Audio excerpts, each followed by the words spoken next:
Good evening and welcome to the 20th promotion of the Fighters Factory Boxing at Bussutill Town Hall. And this is Murray Thompson's 20th promotion, as we said before, and it's going to be a big night of boxing. Tonight we have Stewart Moller taking on Kevin Murray from Geelong in a super middleweight contest, which looks like it's going to be a great one. They fought 5 times before, this is the 6th time, and tonight we'll find out who's the better man. And in the main support bout we have Wayne Maynard. He takes on local lad Lethal Leigh Purcell in what happens to be a great fight. And that'll be 6 3-minute rounds, so look forward to that one. Plus, to start off the programme, we have 8 amateur boxing contests with some of Victoria's best up-and-coming amateurs. So join myself and James Groomer at ringside for all the action. Ladies and gentlemen, a very good evening to you. Murray Thompson, Fighters Factory Promotions. Blackburn proudly presents an historic night here at the Box Hill City Hall. Tonight, Murray's 20th big show under the Fighters Factory banner presents a night of professional boxing and amateur boxing, bringing together the cream of Australia's future Commonwealth and Olympic Games boxers. In keeping with our 2 professional fights in our main event of professional boxing, 10 rounds, its title for once and for all. Who will be the better? After 6 fights, tonight it will be 6 times that Kevin Murray and Stewart Moller have shaped up in centering. 3 times in amateur boxing, twice in professional boxing. East versus West, Geelong versus Kalorama, Eastern Suburbs. Ladies and gentlemen, 8 fights in amateur boxing. We welcome on board for the first time Amateur Boxing Victoria, who joined Murray Thompson here at Fighters Factory for a great night. Thank you for your indulgence. Okay, ladies and gentlemen, welcome back to centering for the first of tonight's fights at Box Hill, East versus West. Ladies and gentlemen, our ringside physician, Dr. John Jury, your timekeeper at the bell, Damian Membry, commentator extraordinaire, James Grimmer. Okay, your judges assigned for this bout, David Pike, Ray Adams, and from Newstead, Victoria, Ms. Jill Webb. Your referee in charge of the action, Nick Stebbage. 3 rounds for the intermediate final in the 60-kilogram lightweight division. Your matchmaker, Ben Brizzy. Introducing first, ladies and gentlemen, on my left, occupying the red corner with former state and national champion Maynard Bala. Ladies and gentlemen, from Hoppers Crossingham, a warm welcome, wearing black with a touch of red, Essendon Bombers colours, Matt Bussutill. And across the ring, part of the Great Fighters Factory, with Murray Thompson joined by Brian Butler in the corner. Tonight wearing ruffled white trunks with blue trim. Ladies and gentlemen from the Fighters Factory, would you welcome Arthur Lebessis. Your referee in charge, the man who is still pining over the loss of Wayne Carey, Nick Stebbage. Danny will assist the lovely young lady with number 1. Okay, we're ready to start off the program here at Box Hill Town Hall. Okay, each fighter will receive 3 awards. And the boys are ready to go with 3 by 2-minute rounds. Damian for the winner, and the runner-up receives a magnificent trophy. Courtesy of Murray Thompson in association with Amateur Boxing Victoria. Welcome along, ladies and gentlemen, to a special night at the Box Hill City Hall. Show number 2 for Murray Box Hill and show 20 for the Fighters Factory Promotions. We're approaching round 1, amateur boxing. No drawn contests, every bout has a winner. Round 1. Okay, the boys come out for the start of round 1, and Arthur's looks eager to get a knockout here in round 1. He's throwing plenty of punches, landing a bit of leather. And Matt's just trying to defend himself.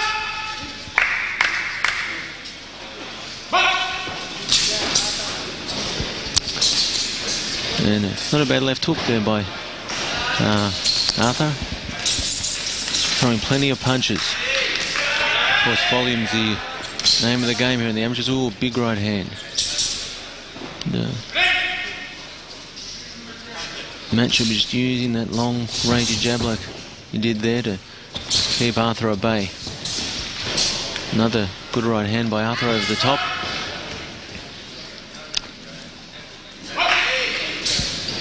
Goes to the body there with the left, probably looking come over the top.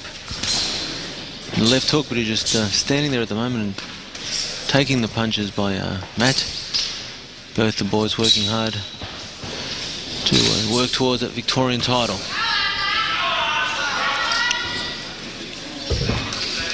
Come back there, a warning for using the inside of the glove, slapping. He comes back with the right hand.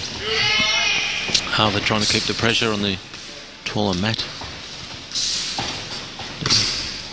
Nice left rip. Comes back with the left hook. He's been the more effective of the two this round, Arthur.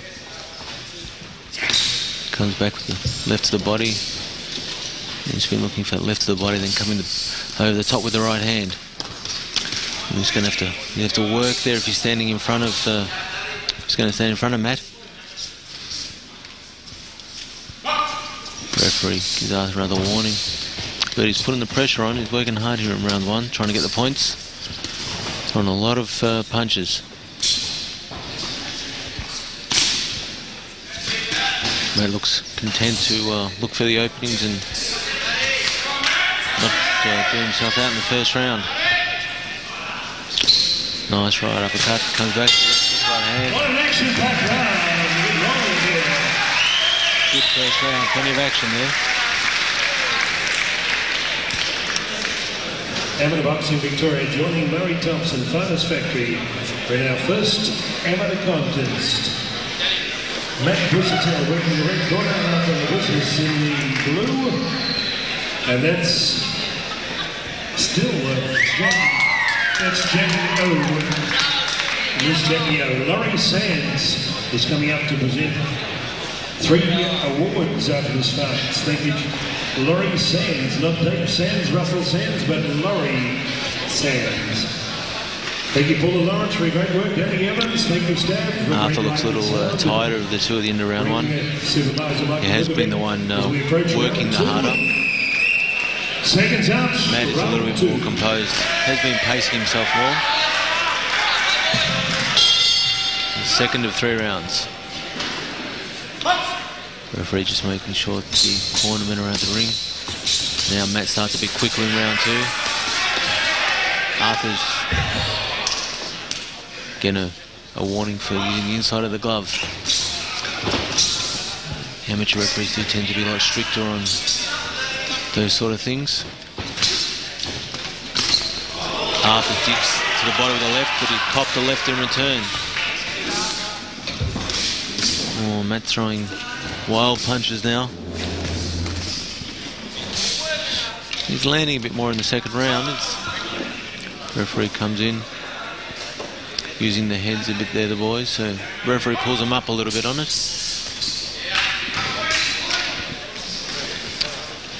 Arthur again is trying to bulldoze Matt, coming with the body shots and then over the top.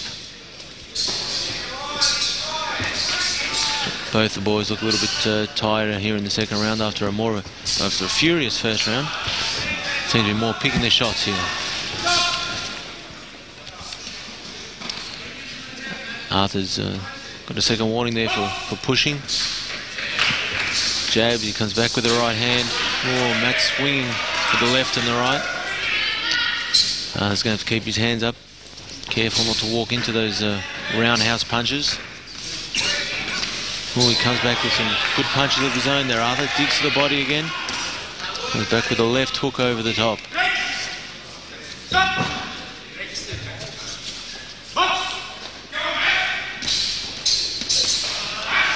Matt's looking, throwing that right hand and coming back with a left hook, right hand. Arthur been coming in close, digging to the body and coming back with left hooks like that. Oh, a nice right hand by Arthur. He's putting the pressure on, but he doesn't want to stand in front of Matt and wait to get hit.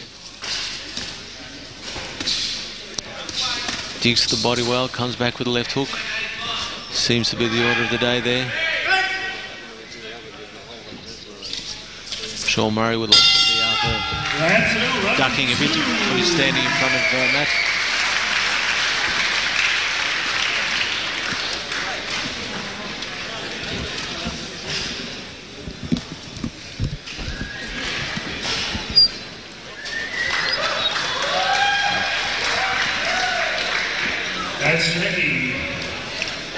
Jackie and Tory, lovely ladies. Both the boys been working hard, trying to score the points. Both eager to take this Victorian title up for grabs. Not for a flight out of Australia, but to come up to present 3 awards after this. Again, Matt seems to be a little bit more of the composed of the two. They both seem to be fit. They both would have trained very hard for this one. And we've got the last round coming up. Second touch as we approach the third and final round of bout number 1.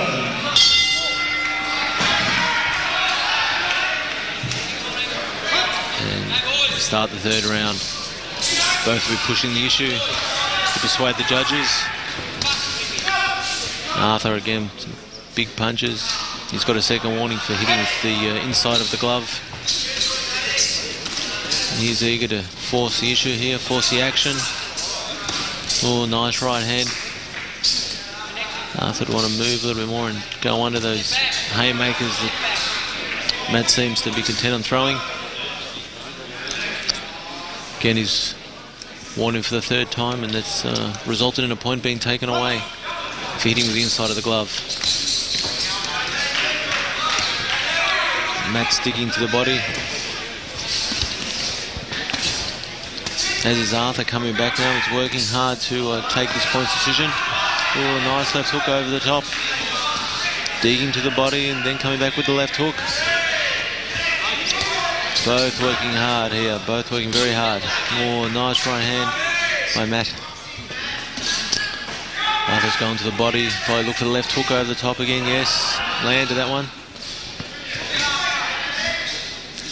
Probably looking a little bit to the more active in this final round, Arthur. Referee separates him back into the action. He's hitting with the forearm. Like I said, the amateur referee is quite strict on those rules. Both tied, but both digging deep. Arthur throws the left hook. He's been very effective with going to the body and then coming back with the left hook. So Matt takes the warning for pushing. And he's trying to push it hard here in the last couple of seconds of the final round. Nice left hook by Arthur. He's been throwing a lot of those left hooks, landing successfully again. Left rip, left hook. He went a little bit low. Got his hands high. Was able to block that left hook. Thrown by Matt. And they both want this title. Both throwing lots of punches. Very competitive fight. That's all.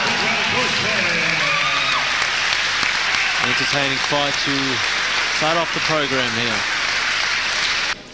Okay, our first winner is a split decision, but the winner is from the blue corner. That's a popular decision with the crowd. And probably a worthy winner. But Arthur really worked well there to the body and coming over the top with the left hook. Was a very competitive fight.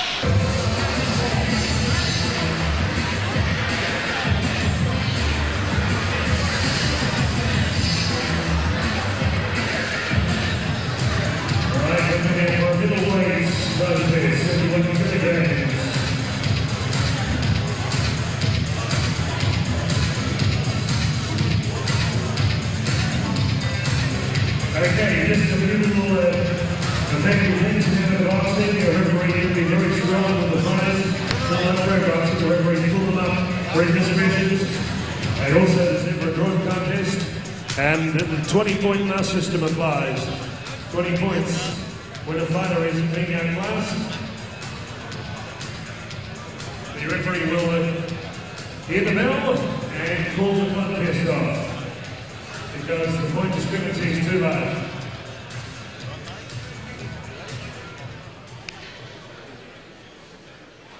Okay, Peter Lewis, this is out the gates. He's going to present our goodies for bout 2, a major trophy, a smaller trophy, and a medallion.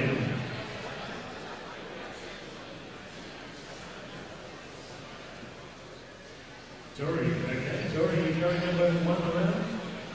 Tory, thank you. Come on, you Tory, if you're going to put your lovely lady, elegantly dressed in black.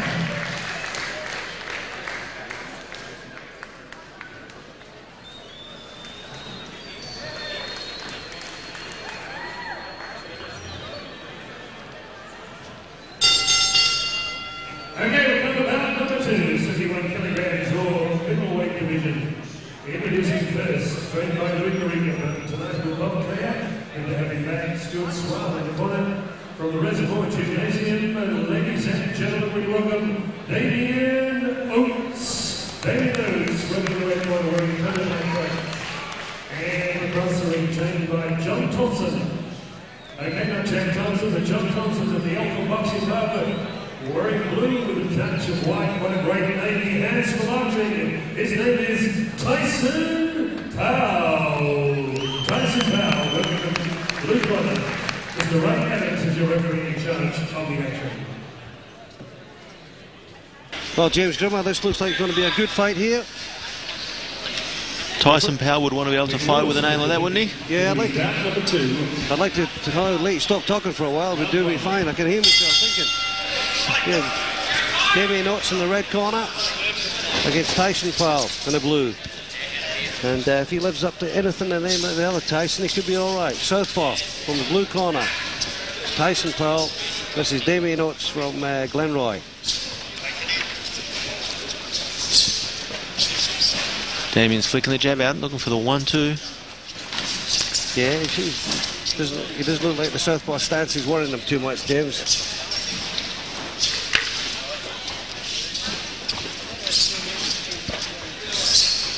Nice right hand. He's a good puncher, the Tyson Powell. Even though he's a southpaw, they can look a bit awkward, but he's got it well compact, isn't he? He's landed a few clean punches. Good punch here on the chin. Straight left from Tyson Powell. Good shot underneath. He's not wasting any shocker, but the ones he's throwing are effective. Yeah, good straight left too from Damian Oates. Damian walked into a straight left there. Good return. That's a very good return there from Damian Oates. He got hit there by a straight left from Tyson Powell, and he straight back with a right cross himself to even it up. But both boys are a credit to the trainers because they look very good and nice punches. Of course, with the amateurs, shocker, they've only got 3 rounds. That's right, you've got to do your business. So they're going to go hell for leather. Like the first fight where Bussutill and Arthur Lebessis, it's a good fight. A lot of action in that one. Good punches from Tyson Powell. Right, left, right, left.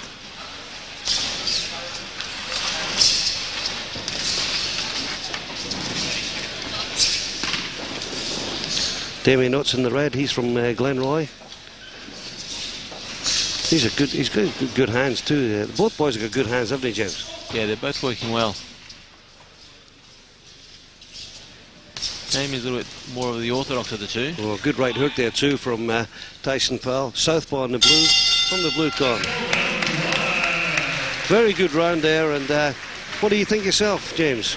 Well, it's a close one. Like I was saying, Damian's probably the more orthodox of the two, but Tyson Powell was effective in what he threw.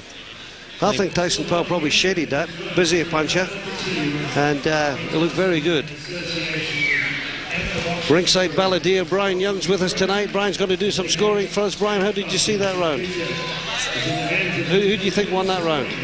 Who won that round? I give it pretty even. I think the blue corner started off winning with the equaliser. An even round there from Brian Young. Brian scored more fights than most people that can remember. I think he was one of the ones that was at the Jack Johnson Tommy Burns fight at the Rushcutters Bay turn of the century. Brian was there. Second round, and I hope it's as good as the first one. James Grimmer and John Chockermile seat at ringside. Box Hill Town Hall for the Fighters Factory's 20th promotion from Murray Thompson. And 20 promotions, not out, not a bad one. And this one started off tremendously too. Good amateur fights. Tyson looks intent to finish this one early. Very fast hands. He's one of the busiest southpaws I've seen. You know, he goes right, left. He doesn't hang around. Yeah, he's working a lot. Both a bit head hungry, but tends to happen when you're younger.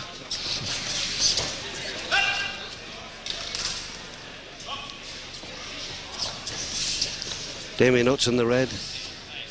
He's thrown some good left hands, good left rights. There's a good one too. But he's looking for that right hand. That really is the, I guess, textbook way to fight a southpaw. Yeah.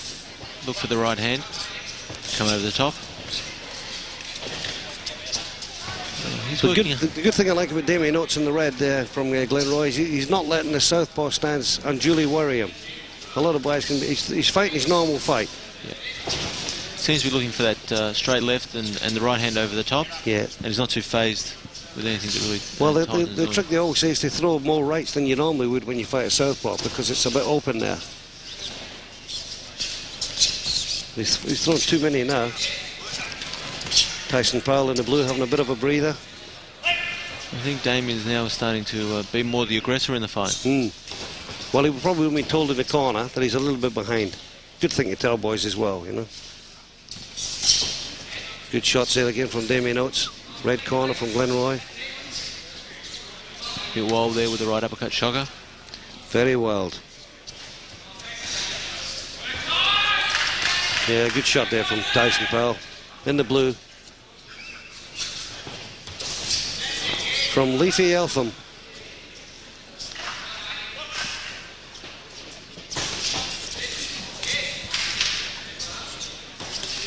Good shot underneath there. Change of tactics from Tyson Powell, went underneath and he finished off there quite well. I think that round to me was an even round. Tyson Powell probably got the better punches in, but the aggressor was Damian Oates from the red corner. So I think I would have had that even there. It's always hard to score the amateurs when they are throwing so many punches. They throw so many and they don't have a long time for the fight to take any type of pattern, do they? No, that's I mean, right. There's no pattern in the fight, you know, like, oh, he won the early rounds, he won the latter rounds. It's go, go, go, and you've got to try and split them. Yep. The old Judge Ray Mitchell from many, many years ago he used to count the punches. I don't know how he ever done it. It's more of a sprint than a marathon. Yeah. Sugar?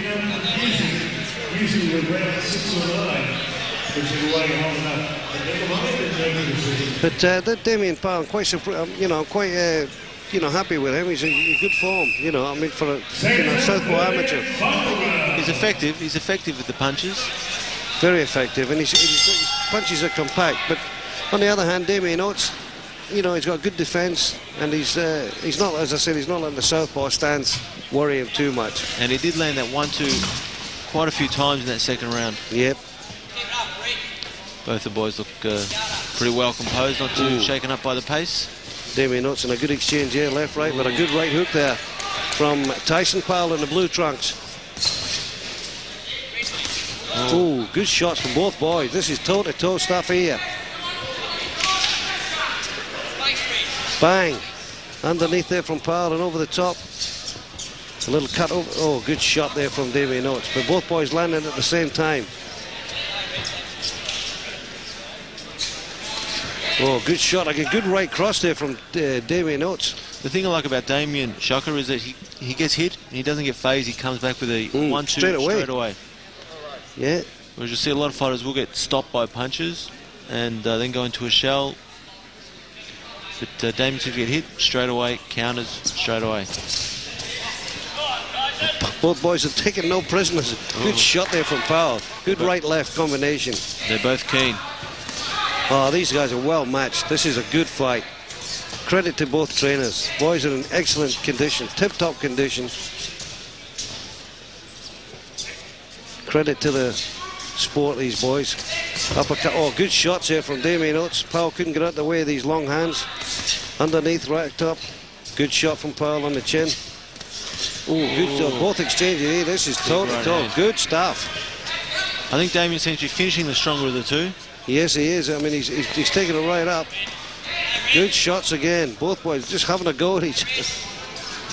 Both are keen as mustard. Yeah. It's hard boxing too, but it's tidy. Damian Oates is just shedding it on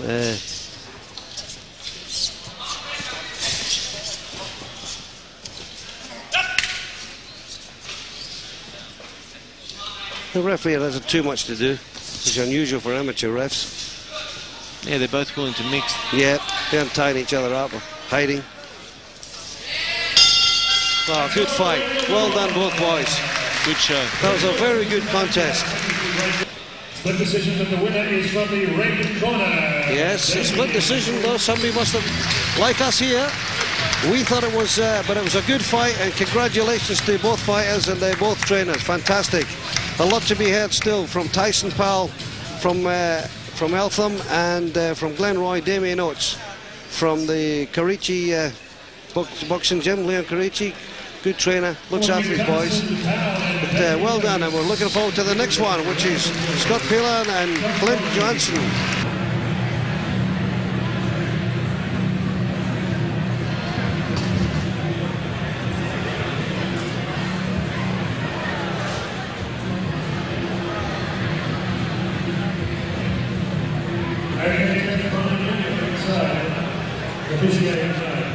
Not Johnny Young, not John Paco, but Roman. Ladies and gentlemen, introducing this battle in the 75 kilogram division super middleweight, taking in age weight thereabouts. When you welcome the red corner, what a great fighting family. He's one of twins, with Frank Bianca from Pilson. He's such a conscientious young man who turned up at last night's weigh-in. Murray Thompson's gymnasium, ready for the night. Well done, Scott. 3 amateur fights. Would you welcome, ladies and gentlemen, Scott Pilson in the red corner. He's one of twins. Pilson twins with brother Steve here watching on. And across the ring, ladies and gentlemen, introducing in the blue corner with Murray Thompson and Brian Butler. What a great team they are at the Fighters Factory. What a great fighting name once again. Clint, I've done him Eastwood. Clint Eastwood Johnson. Clint Johnson. Tom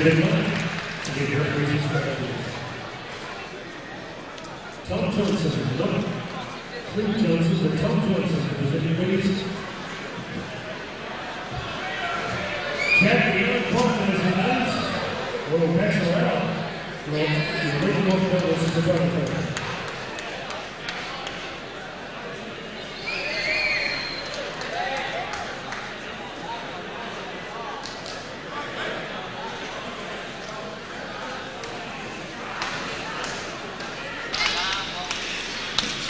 And here we go, 3 2-minute rounds. Clint Johnson in the blue and Scotty Pilson on the red. James Grimmer. Ooh, nice right hand to open up the proceedings there. Clint Johnson. More rangy of the two.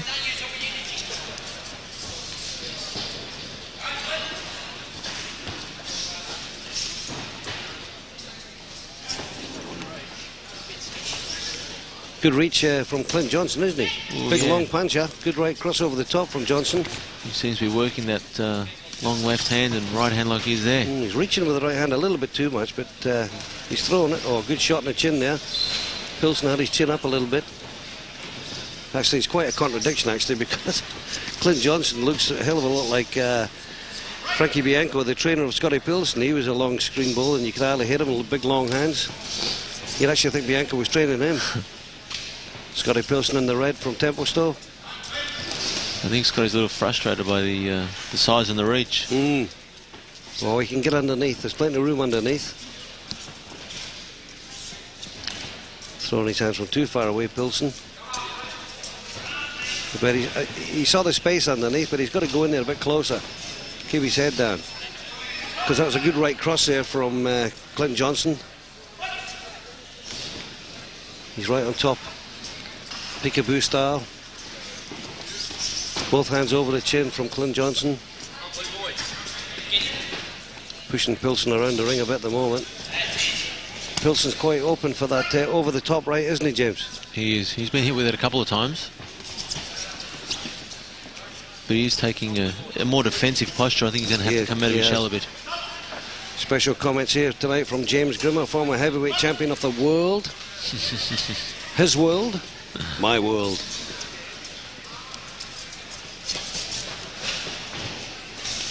He can see underneath, but he's telegraphing it. And when he throws that right underneath, over the top comes Johnson, and Johnson finishes with a flurry there. And that was a good round for Clint Johnson. I think the boys got the right idea, Scotty Pilson.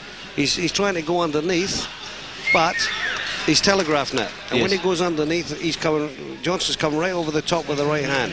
How did you see it, James? Yeah, I think that Scott, he threw the right hand there and he landed it. But then he's going to have to look at coming back with something, maybe left hook over the top. Yeah. And that'll sort of stop Clint. The thing is, with Scotty Pilson in the red corner, quite a tall guy. If he goes underneath, he's got to stay underneath and bump underneath and then get out. Yep. He's throwing a big long one underneath and then he's staying there and he's just pounding him from the top. Yep. Brian Young's ringside balladeer and also unofficial scorer, and has been doing this for about 40 years. Brian, just an indication, who do you think's winning? Who's winning this round? Oh, it's on the blue corner, John. Blue corner, height and reach. Mark McFarlane agrees with that. Mark McFarlane and Brian Young, our unofficial scorers tonight.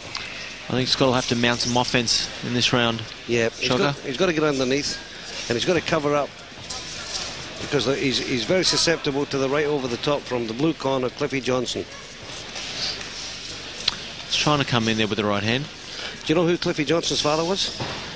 You'll have to inform me of that. I don't know, I just thought you might have known. Oh, no. It's one of the ones you throw in there.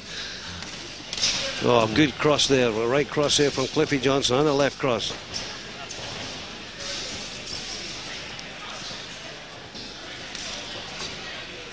The boy's letting that height worry him a wee bit. When you're fighting a tall guy, you've got to get close and get underneath. You're going to have to go first. Oh, two good shots there. Right, left.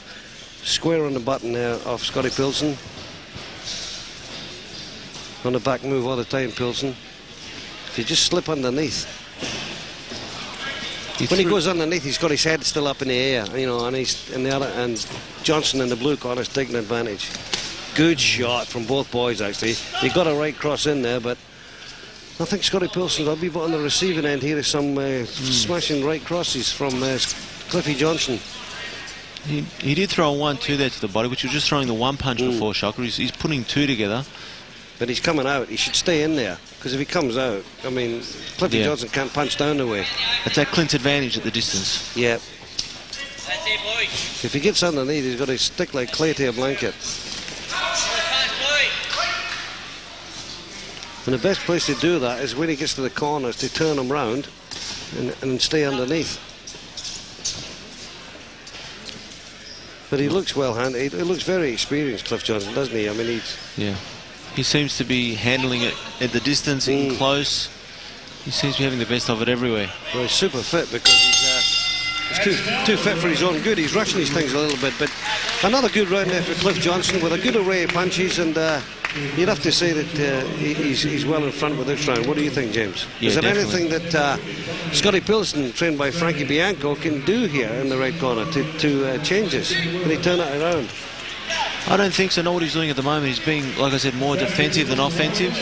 He's going to have to be more offensive, and he's going to have to put 2 or 3 punches together. He's throwing the jab or he's throwing the right hand to the body, but he's not coming back with anything. Yeah. Brian Young, how do you see that one? Blue corner again from Brian Young. Mark McFarlane. Blue corner again, and Mark McFarlane says blue corner dominating. So the dominator, Cliffy Eastwood Johnson, and the blue corner by Murray Thompson. And, Murray's boys are always fit and well. I mean, they look far advanced in what they've actually done in the actual fighting, aren't they? They're well trained. Yeah, they all train very hard down there, Shocker. Third round. Cliffy Johnson in the blue. Referee in the middle. Don't they give you the irrits in refs sometimes? Bit of tape there on the glove. But it's been a very good night of amateur fights at the moment, Brian. They're very good goers, and a credit to these trainers. They're turning some of these amateurs in good condition, Mark, aren't they?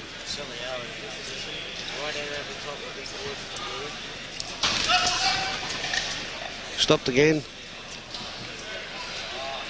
Yes, we'll probably get finished by midnight tonight if the referee keeps on stopping his fight. A little bit of glove there. I suppose Scotty Pilson would be hoping he could tape up the front end of the glove. The problem is the gloves are so wet after a couple of rounds of boxing. That tape to come off. It's hard to stick. Take 3. Take 3, third round. Cliffy Johnson in the blue from the Murray Thompson's Fighters Factory is well in front here. But good right cross over the top, and I could see Scotty Pilson be copping a few of them. It reminds me a little bit of Tommy Hearns with that long range right hand. Supplying the standing 8 count. Standing 8 count, probably cop maybe one more than he should have actually.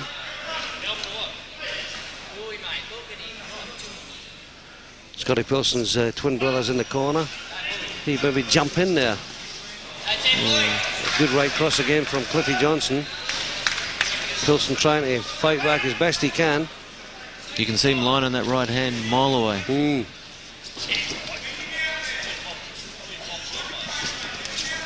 Just trying to pick his shots now, Clint. Same shots again. Good downward right cross. Good rip there from Scotty Pilson. And he's trying hard now. His best work's underneath, but he doesn't know how to stay underneath. Always in command, Cliff Johnson in this fight. Good long reach. Getting a bit careless now. Good shot there from Scotty Pilson. 2 good shots from Pilson. He's fighting back. Found a little bit of range, but maybe too late. But it's a good way to finish off a fight is knowing that you went on the end. I think it's one of the only times he's put 3 or 4 punches together. Well, maybe he knows he's got to have a go here. That's what the amateurs are about. Shocker, experience. It's learning. Yeah, it's a learning curve, isn't it?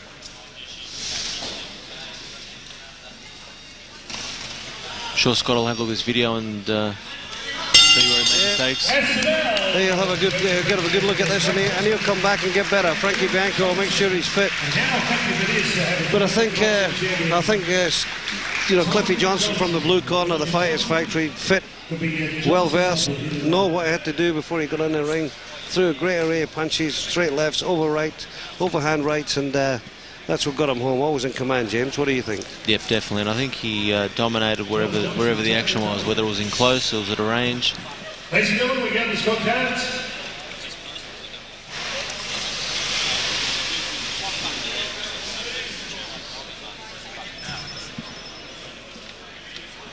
We have a unanimous decision. The winner, red corner. Okay, I queried that, so we'll just have another piece of analysis there. Okay, that's why I queried. Okay, we're fine. We're coming back to the winner, blue corner. I think half the audience just had a heart attack. Do not collect your bets yet. Congratulations there. All bets are off. Good fight for Cliffy Johnson, and we'll look forward to the next one, which will be Daniel Smith versus Paco Gonzales. Back soon at ringside.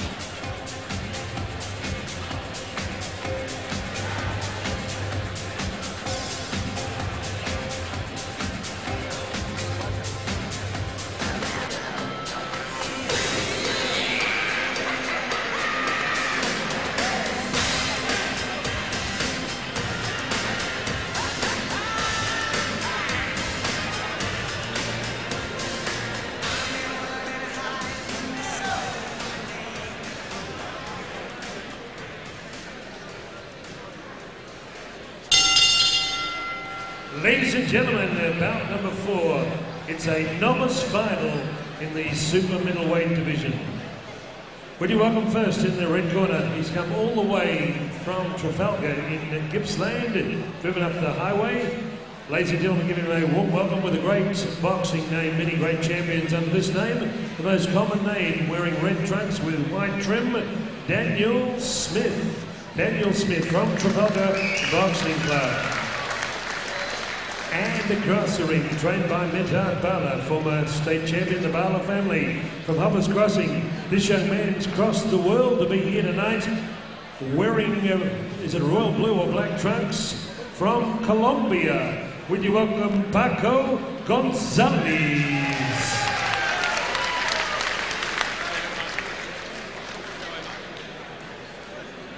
Mr. Shane Bell is your referee.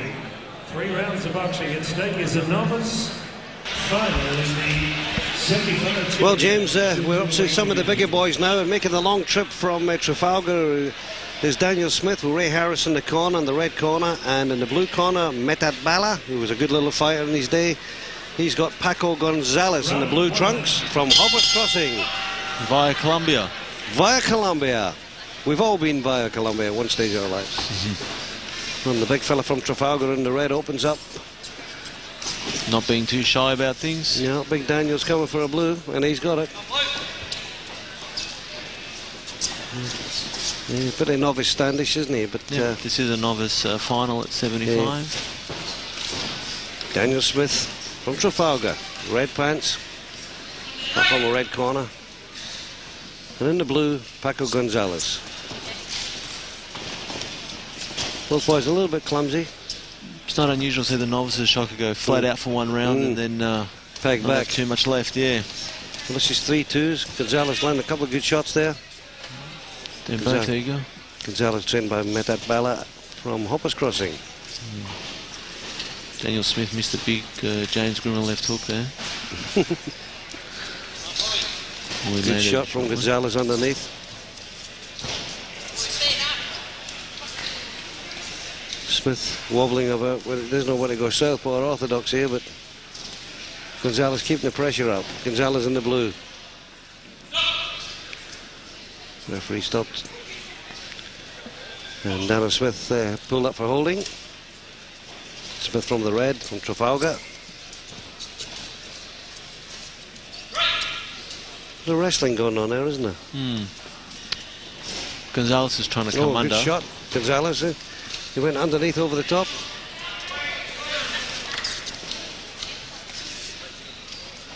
Big Daniel looks like a big pub brawler, doesn't he? Yeah, he looks willing.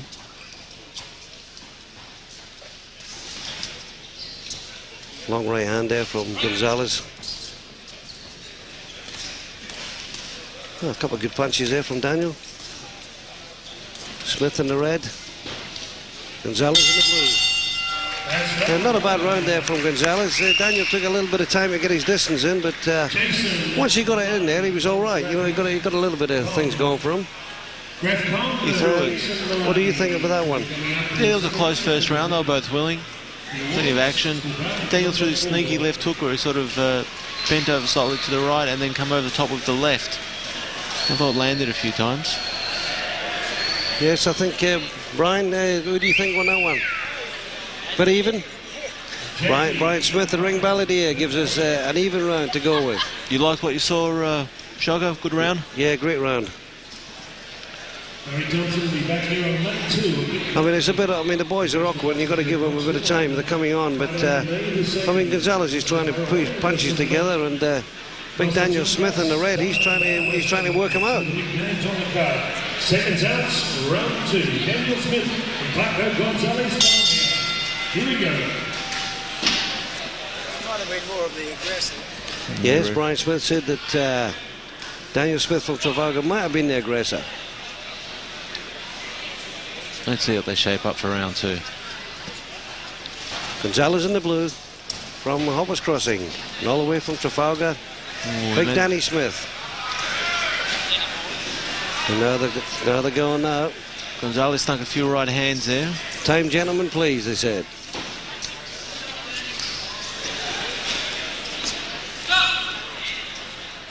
The referee's going to say something here.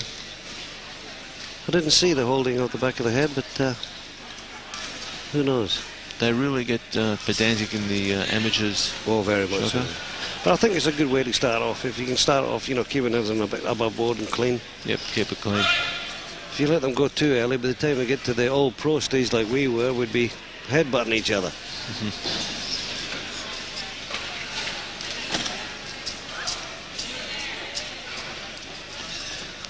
Gonzales trying to come forward, work the jab and throw that sneaky overhand right. Yeah, it's getting a bit puffy, Gonzales, now, isn't he? I mean, it looks like maybe he's not pacing himself too well. Oh, good left hook. He never saw it. Get his head down. He's tailor-made for a good uppercut, this Gonzales. If Smith could say, look, step back and then just bring the uppercut right up. Even if you just tried it. And the more you try, the more you get.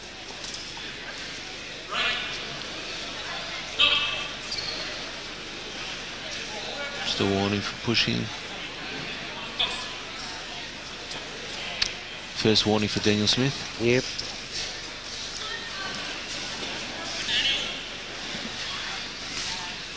Good right cross here from Gonzales.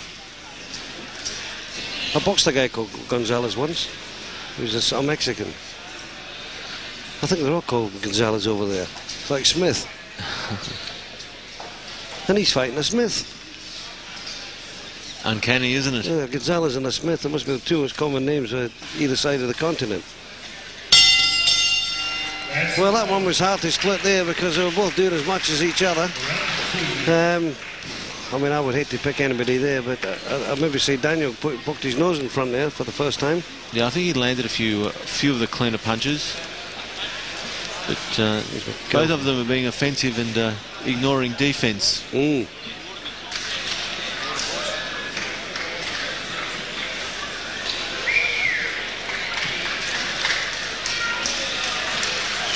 Yes, round 3. The ring car girl give us round 3. Marvellous looking girl. Yes, they don't make them like that anymore. And Daniel Smith in the corner now as we have a look. He's getting a little bit of a spray there, verbally and from the bottle.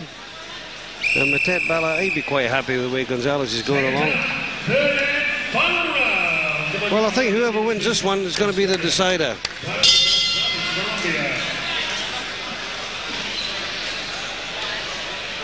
1 of each, eh?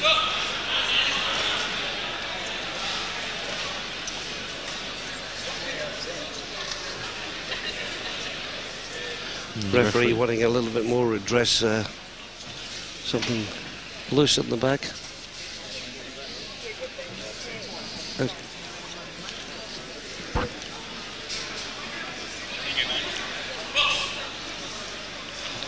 The vodka arrives for the boys.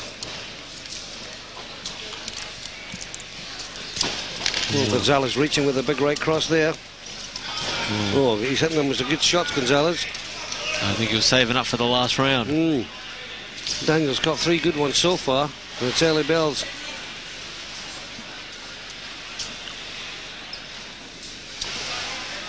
Daniel seems to have slowed down a lot. Yeah, well, he had a big flurry there halfway through the last round, and it's taken a bit of sting out of him, but, you know, he might come home. But Gonzales has landed good shots early in this round. Gonzales in the blue trunks. Hoppers crossing. He made the left hook inside there, Gonzales. Planted his feet and threw the big right hand. Yeah, he's got lazy punches on there. I mean, they're landing, but they're lazy.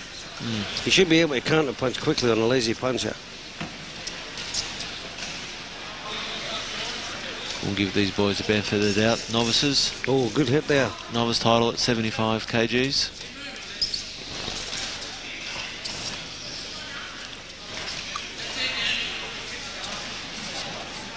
Seems to be a little bit of a turnaround from the last round. I think Gonzales' work rate's a little better. It is. He's pepped up. Because he's landing, he's got more confidence. When you land, you tend to throw a bit more.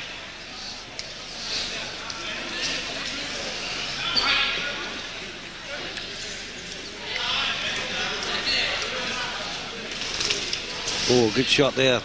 Gonzales overhand right. It has been a competitive fight, Shocker. Yeah, it's been you know, tight inside. Daniel's got a bit of a sniff there.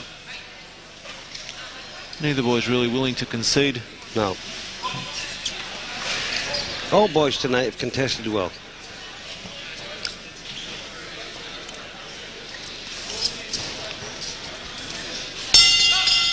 Yes, and a good finish there too.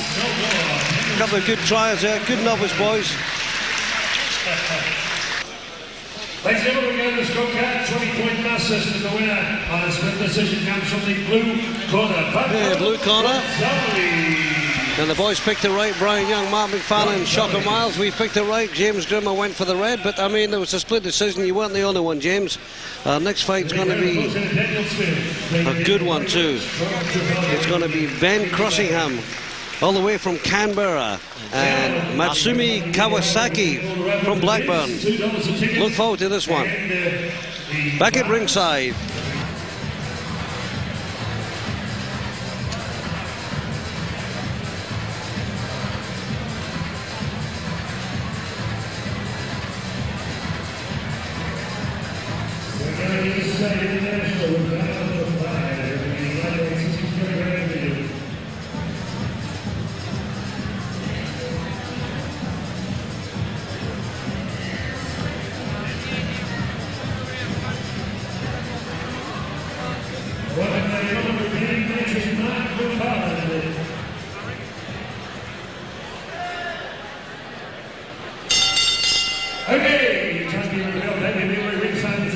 over 388 personality. Okay, 3 rounds of boxing with a truly international flavour.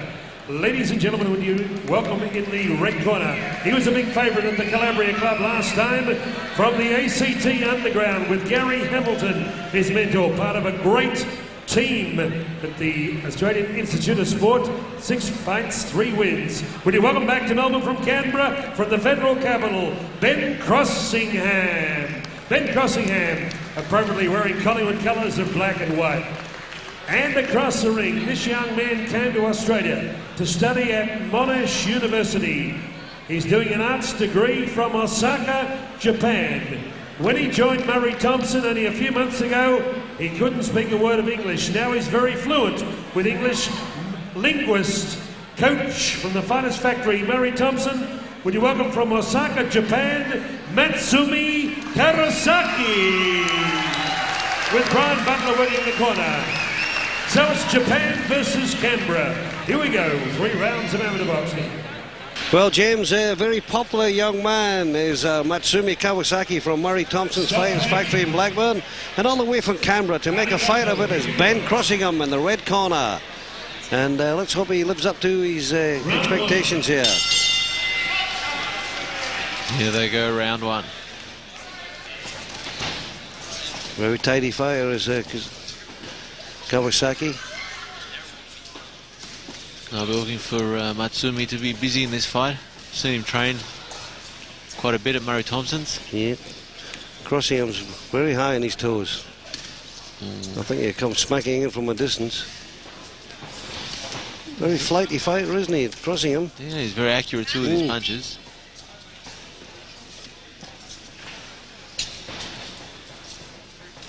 Just a look-see round this one. Kawasaki in the blue. And Ben Crossingham all the way from John Howard country in Canberra in the red. Matsumi so far good shot underneath Matsumi. Goes on the hunt. He's been successful in evading a lot of the punches, Matsumi. Ooh, goes a right to the body, another right. A little fighting Harada there, underneath. Sticking him in.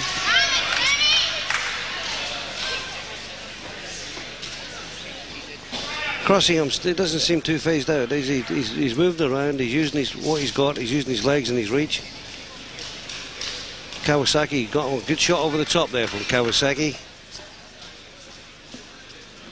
Kawasaki in the blue from the Fighters Factory in Blackburn. It's very composed Crossingham, isn't he? Yeah. Sugar. He's got his hands are good. He throws the punches, brings his hand back. A little bit wild there. A bit wild. I think he's looking for long uppercuts, you know, long crosses.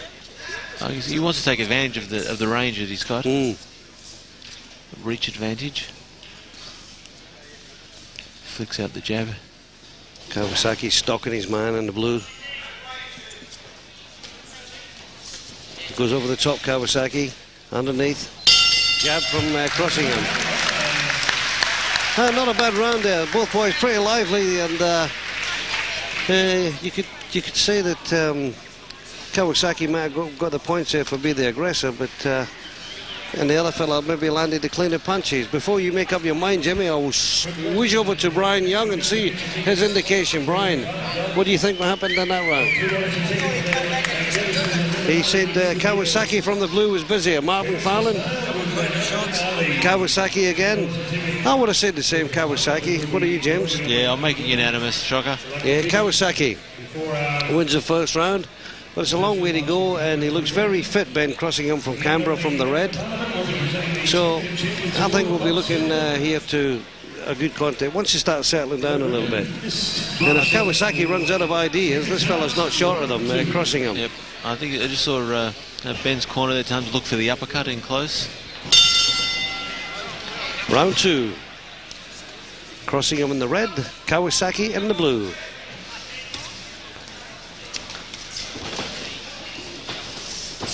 Kawasaki going on the hunt again. Boom, boom, boom. Crossingham picking him off with some good left shots there. Good left from Kawasaki. Over the top again. He's stuck on him. Crossingham punching his way out. Good jab. He jabbed his way out of that one, Crossingham. He doesn't want to get on the ropes too much because Kawasaki will crab him. Punch from far away from Crossingham. Here he goes in his little rushes again, Kawasaki. I think Crossingham's going to start letting his punches go because he's definitely got the. Well, he wants to try and catch him coming in. if he can judge his rush, then he'll catch him. Maybe an uppercut or a good straight right just to steady him. It's how you take the punch that counts. Matsumi's just eager to get in there and throw him, isn't he? Yeah, good blocking. He can't get him off. That's the thing. He's got to come off them toes for a while and start throwing punches from a flat foot. It's all like they run for a while. I mean, you can't keep running all the time. You've got to stand your ground a little bit and dig a bit back in. And he's got to put a bit more power with these punches. I'd like to see him try an uppercut. No, I don't see a lot of amateurs trying uppercuts, you know. I think if he's going to win this fight, he's going to have to stop Matsumi in his tracks. He's got to catch him. Matsumi throws volumes. I mean, a guy like Kawasaki, I mean, he's easy to fight because they come looking for you, and you don't have to go looking for him. Catch him coming in, get your timing right. You know, when the bouncing ball or the bag comes back to you when you're in the gym, you get your timing when it comes to you. It's just a matter of whether you can handle that pressure, I guess, Shocker, of someone steaming in. Well, they should be trying to spin him on the ropes. You know, I mean, there's a few variations you can do. End of round 2, and I'd have to say Kawasaki, from sheer aggression and punches landed, would have won that one.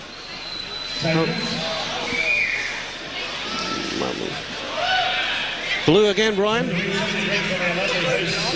Brian Young gives us the blue corner nod again. Beautiful. Blue corner, Mark McFarlane again, going with Brian Young. Bit of collusion there. Mommy. James, you'll have to go with the blue corner there. Yep, we'll go for the blue corner.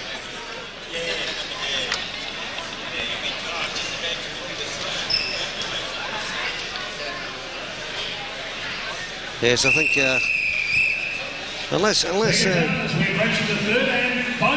yes, third and final round. Howard Leigh gives us the old clear. Kawasaki in the blue, Crossingham. Kawasaki in the blue and Crossingham in the red, and here we go for another little stop. He's got a problem with the laces. His hair's sticking up. He's called for the brush. He's called for the brush. And Murray just tucking his ears back in.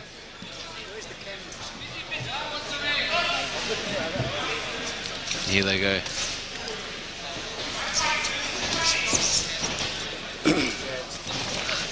Oh, good shots underneath there from Kawasaki. He's going boom, boom, boom, boom, boom. Here we go again.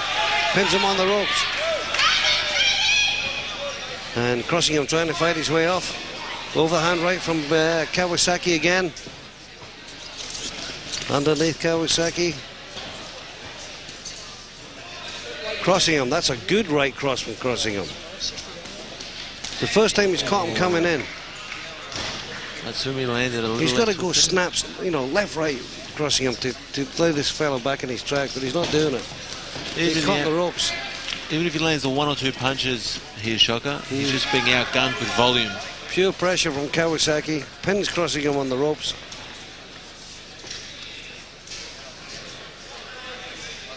Got to come off these toes every now and then. Good shot. That's overhand right's a good shot. Yep. Far too late. Should have been doing that on the foot there. He's trying it again. Kawasaki's onto it. He's thrown more right hands in this round. He has the whole fight. Good left there. 2 good lefts there from Crossingham. Shot underneath there from Kawasaki on the ribs. Hurt Crossingham. Good left from Crossingham. Slapping right. Score no points with these ones. Kawasaki closing his man up.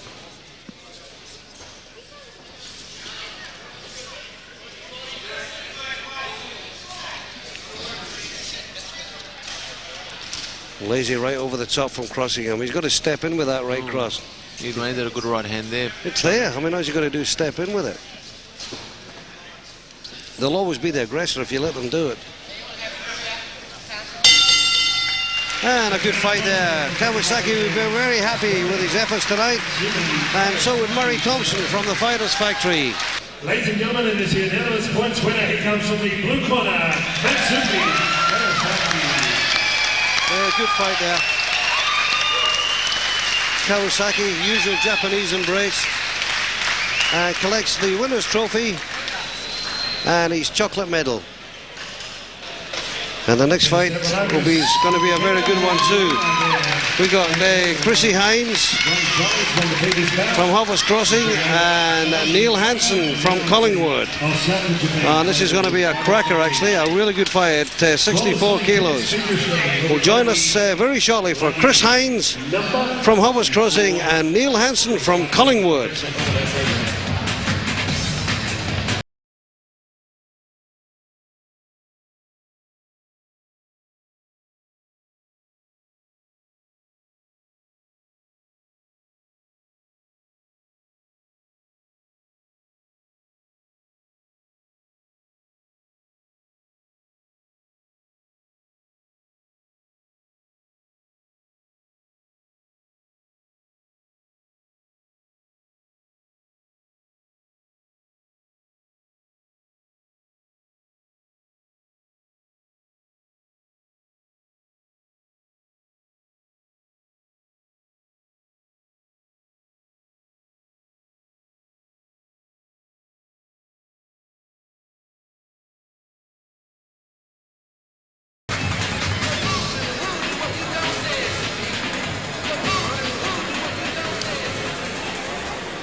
Ladies and gentlemen, and introducing first in the red corner, trained by Dave Hegarty of the great fast-rising Hoppers Crossing Gymnasium in Melbourne's Western region. He's had a win.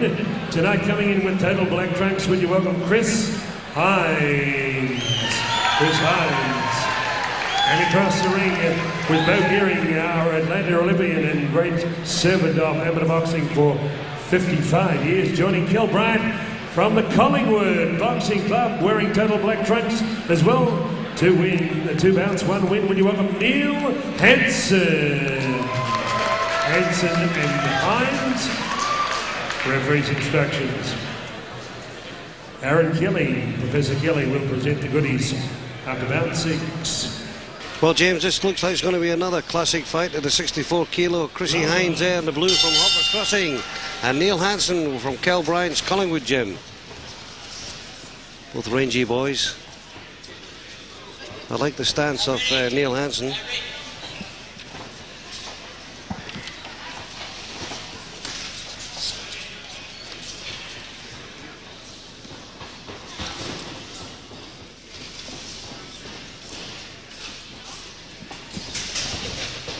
Good left jab there from Hynes in the blue from Hoppers Crossing. Very stiff fella. He has a good pose, doesn't he, Neil Hansen? He's well balanced, boy. Good left jab. Oh, good shot from Hansen. He's well balanced, isn't he, the boy from the red corner, Neil Hansen? Both of them look good, Chugger. I like the way he holds his hands at Hansen. Already cocked, good shoulders. I think Hansen could stop this fella. There's a big call there, but I think he could.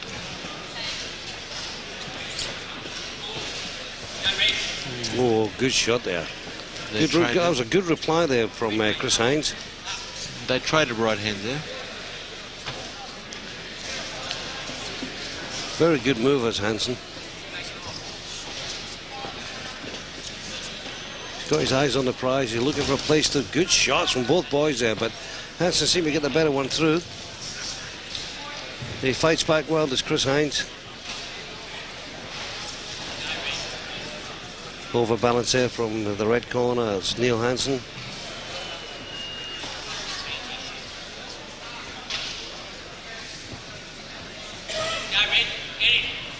This appears to be a very evenly matched fight. Yeah, very good. Very similar, boys. They look very good. Oh, good shots inside there. That was good shots inside there from Hynes to finish that round. And it was a very bright start from Neil Hansen. And, you know, both boys look very well primed out, very fit. I thought it was an even round. It was an even round, wasn't it? I mean, I'd hate to try and even split them, but I think everything that Hansen tried to do, Chris Hynes come back and countered back. he countered back really well.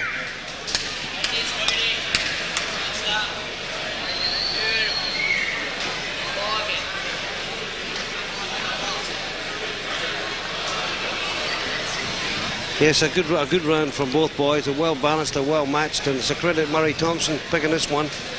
And this is Murray Thompson's 20th promotion. One Turner, Fort Knox, and now Box Hill, with more fights to come. Round 2 here, the 64 kilos in the red corner. Neil Hansen from Collingwood and Chrissy Hynes from Hoppers Crossing in the blue. Evenly matched. And probably an even round in the first round from the 4 boys here at ringside. This will be a hard one for the judges to separate. Be a hard one for Brian Young. Good shots here for Hansen. He's going double up, double up. Hynes fights back. Good courage from Chrissy Hynes. Oh, it was only a slap. Slap and punch here. He's lost a little bit of his composure here as Neil Hansen. Slapped again underneath. Hynes a straighter puncher, comes back with good straight punches. Good exchange from both boys.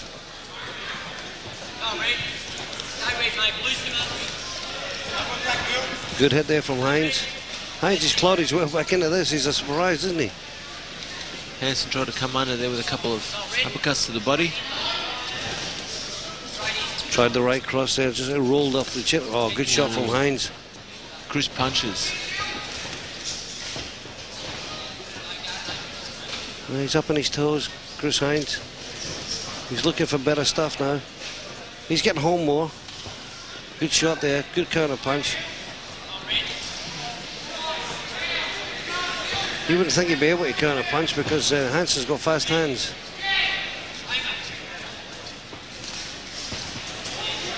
Good shot from both boys. Good exchange in the middle of the ring here. 64 kilo weight. Good shot there. Chrissy Hynes, go over the top right.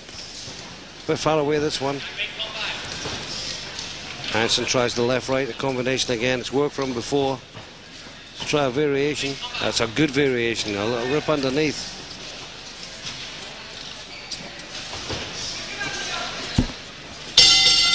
And then to round 2 with a good round there from Chrissy Hynes in the blue corner from Hoppers Crossing. In the AFL at half-time, Essendon will lead Carlton 9-6-60 to Carlton 6-9-45.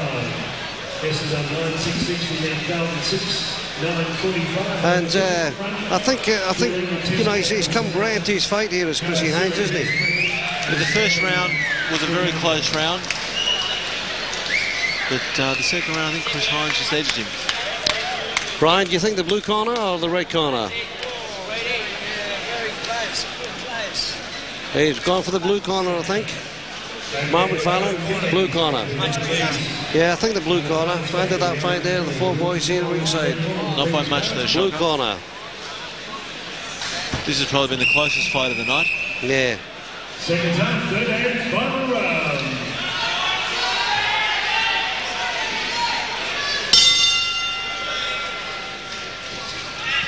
It's a very tight one, this, isn't it?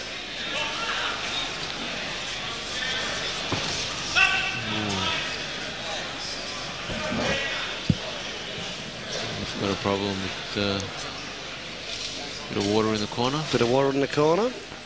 Bit of mopping up to be done.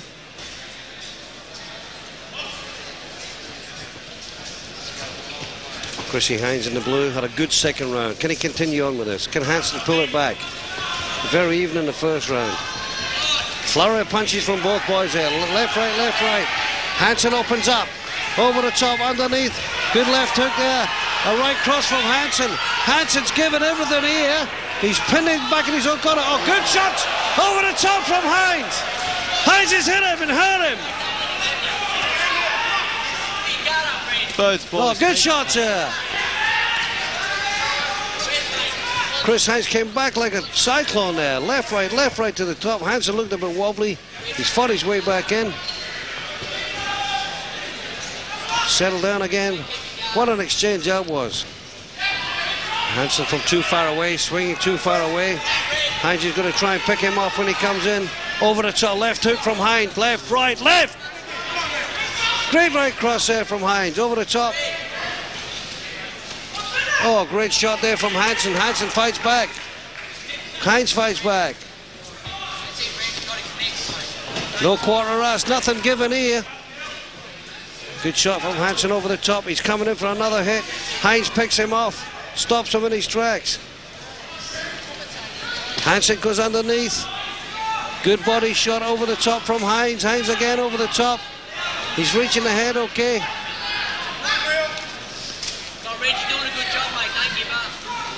Good shot from Hansen over the top again. Hansen boring in on Hynes. Hynes fights back. Looks for the decisive punch here. Good shot from Hynes.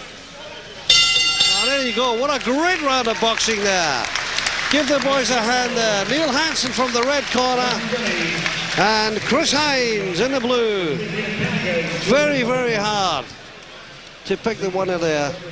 It's a unanimous decision. The winner, ladies and gentlemen, comes from the blue corner. Blue corner, Neil Hansen. Unanimous.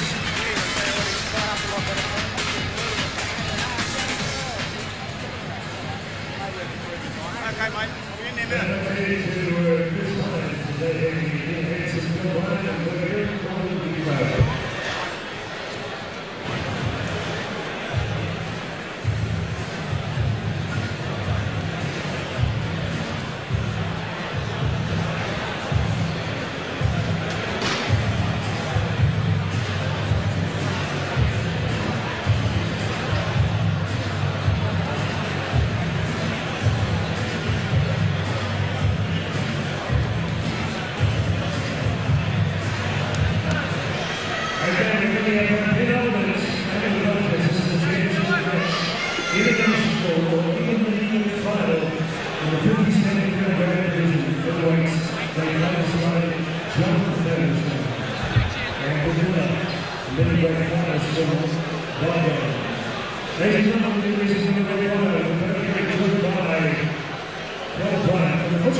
Trevor Scott working in the red corner. And across the ring, part of the busy Fighters Factory with Murray Thompson and Brian Butler. You can catch up with Brian right through the week for lessons at the Fighters Factory. The finest shooters in the land. Would you welcome a man unbeaten? 7 fights, 7 wins. Dylan Sendeckyj, wearing royal blue trunks.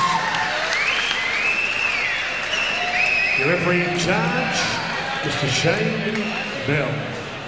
Intermediate featherweight final.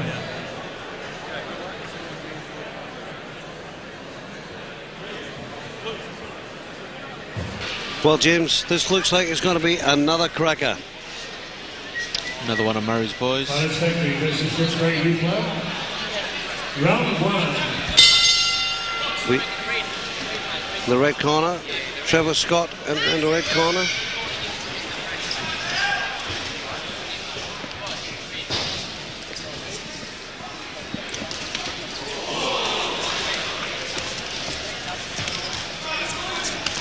Oh, big punches there. Intermediate final here. Dylan Sendeckyj in the blue. From the Murray Thompson stable.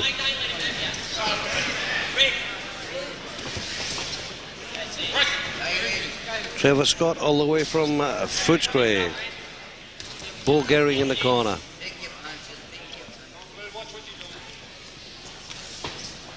Oh, in the blue, very reminiscent of a little Glenn Walsh used to fight. You know, was a very successful gym in Essendon.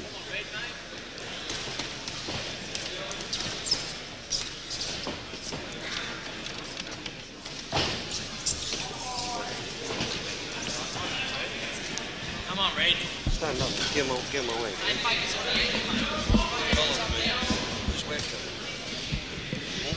Just up the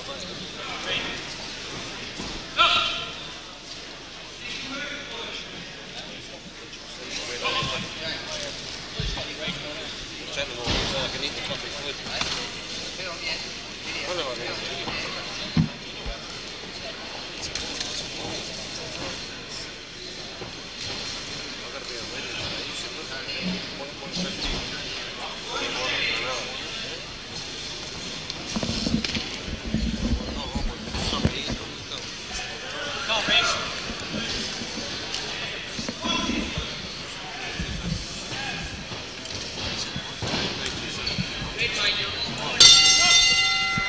It's the end of round one.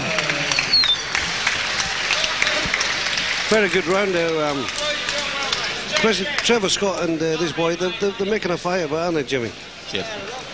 Like most of the fights tonight, Shaka, very competitive, both boys willing. And Dylan Sendeckyj from the Fighters Factory, I think he might have just shaded that there. Trevor Scott looked a bit busier, but the cleaner punches were maybe getting landed by Sendeckyj. Very similar looking fighter to Glennie Walsh, the young flyweight from many years ago, and that was a very successful gym up at Essendon. Let's see what Trevor Scott from Footscray can do. He's got the old bulldog spirit. Looks like a little bulldog. The bulldog spirit coming out of the red corner from Bo Goring.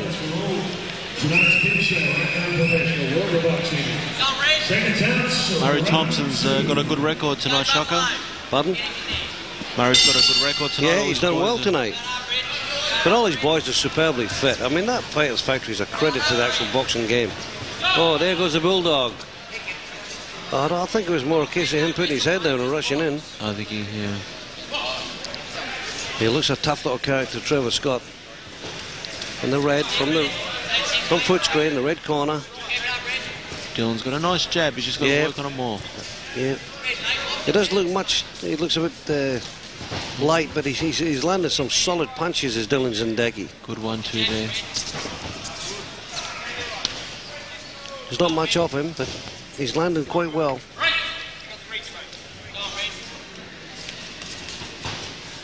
And this is Brawn versus Brain for sure here. And the Brawn is from the red corner, and Trevor Scott, Footscray, Bo Goring in the corner.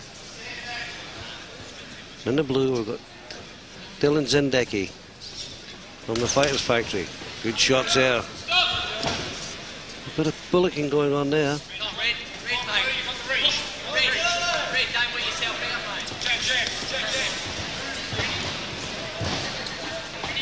Bit of Matador and Bull stuff here going on. Trevor Scott trying to bulldoze his way through. Yep. But he's up for it, Sendeckyj. I mean, he's jabbing well, and it's a strong jab. But, you know, it's a stiff, rugged jab. He looks the fitter of the two, I would say, Shocker. Yeah, I mean, Scott's blowing a bit, but I mean, it might just be his build that's making him do that. Sendeckyj wants to get out of there, although he's punching well underneath. Oh yeah, good shot there from, good straight left from Sendeckyj.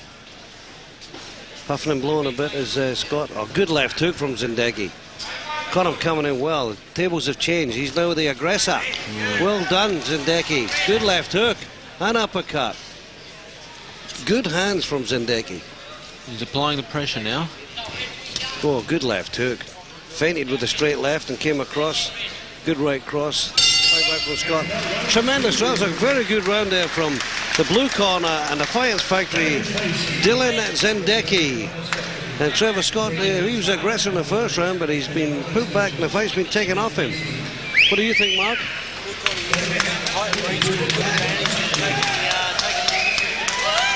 Yeah, I think it's blue corner. Brian, blue corner?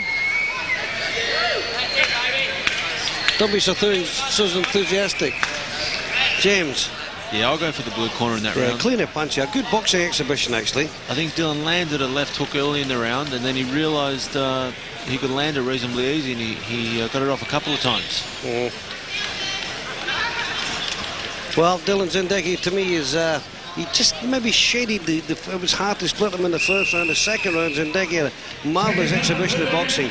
Good variation of punches, and then started to take the fight. You know, to take the ascendancy away from Trevor Scott in the red corner from Footscray. I think it'll come down again to who edges the last round here. Well, here comes the raging bull and Trevor Scott in the blue trunks is Dylan Sendeckyj from the Fighters Factory. Good punches again from Sendeckyj. Good movement good left. too. Good left hook. Top of the head one though. Trevor Scott throwing a good shot there from Trevor Scott, a left right. Sendeckyj, he's pushing him back, isn't he? Good shot from Sendeckyj. He's using the jab, he's setting things up with the jab. Yeah, well done, Sendeckyj. He doesn't look much better. Oh, did you see Scott's head jarred all the way back there? Well, you wouldn't think there'd be much power coming from these skinny arms of Sendeckyj, but there, good shot. Down, down right cross there. Downward spiral. Trevor's looking for the power shot in close. He's looking for the one-punch hit. Sendeckyj in the blue trunks. Good shot from Sendeckyj. Reaches too far. Scott comes back over the top. He's just leaving his left hand in there a bit long, Sendeckyj now. He's reaching with it and dropping it. Good jab. Good inside work there from Trevor Scott from the red corner.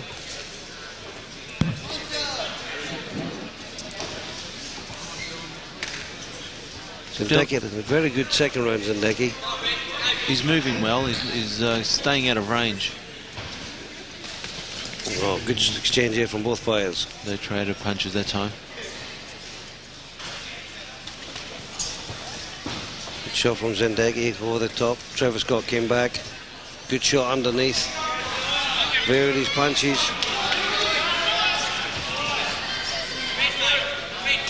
Sendeckyj still on the move. Very fit. Very fit. Good round there. That was a closer round than the second one, but I think from the blue corner on the Fighters Factory, it gives Murray Thompson another victory. A good fight, a good result there from Sendeckyj. For my liking, I think it was Sendeckyj will win this on a unanimous decision.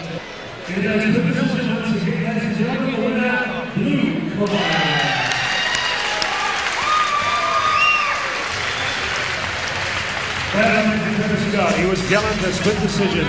Dylan Sendeckyj, 8 out of 8, makes it a perfect record. Dylan goes in the hat for our Champion of Champions award. We come up for our main event of the other part of the program. Well, I give him the big man applause. He's got a perfect record. 8 out of 8.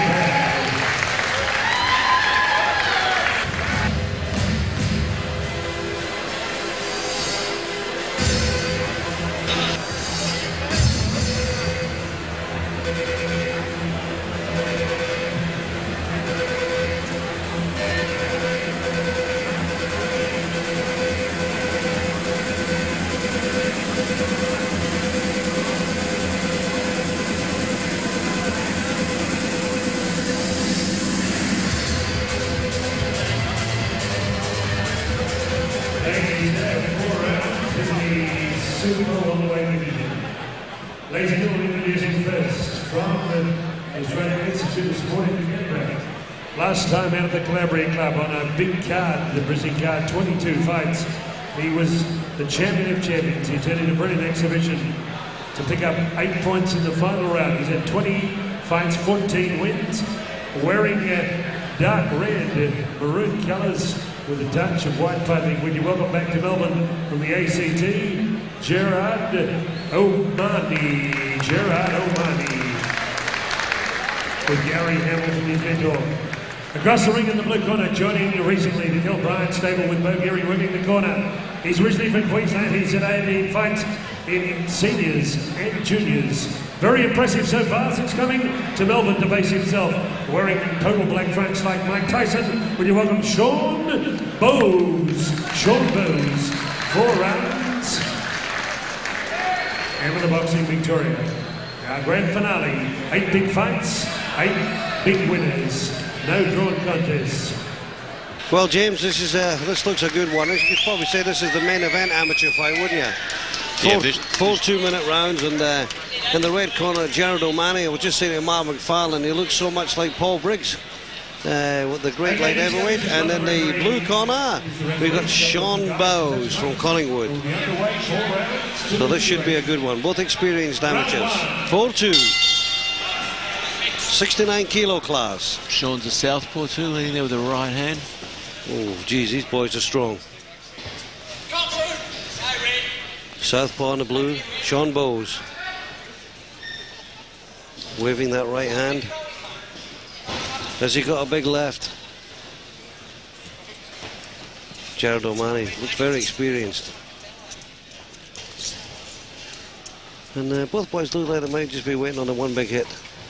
They're not jabbing with either hand, are they? I guess we're going 4 rounds in this one, Shocker, so they might think there's an extra round to suss out their opponent. But they're both experienced amateurs. You can tell here there's a bit of amateur class here. Sean Bowes in the blue, Collingwood, southpaw. A look-see round this one.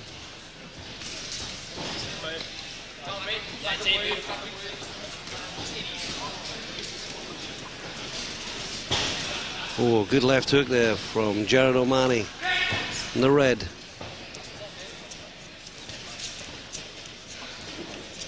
And he's looking for that left hook. He's waiting for Sean Bowes throwing the right. He's got to come right over the top. Good shots there to the head. Bowes replies.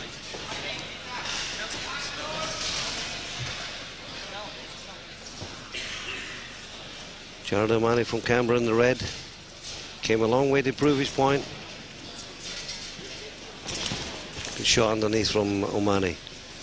He looks strong, doesn't he, James? He does.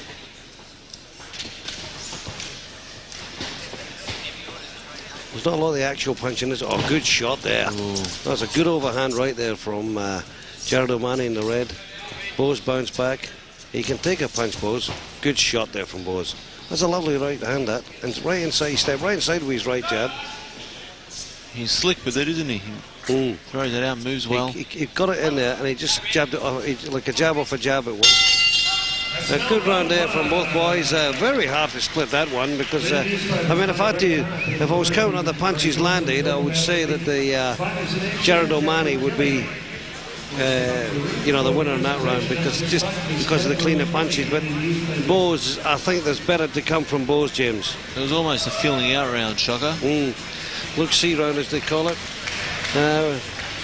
Red or blue, Brian? Red corner. And Brian Young's going for the red corner. So, I think the red corner would have got that one. Shocker, I think a southpaw always has to work harder to look the goods because they are unorthodox. Yeah, I mean, and they can upset people too, so.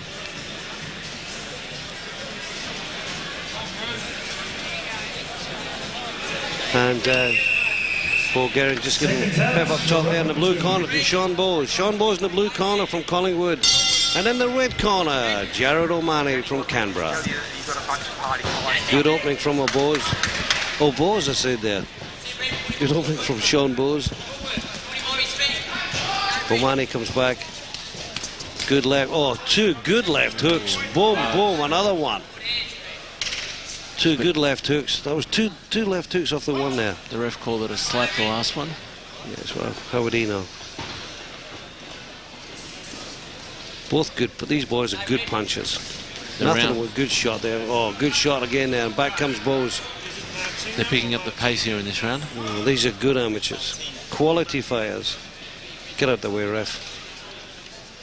Oh, my God. Good shots underneath over the top from O'Mahony. He's a good boxer, this boy. Oh, good shots again. Put them together well. And I tell you what, Bowes has got a handful here.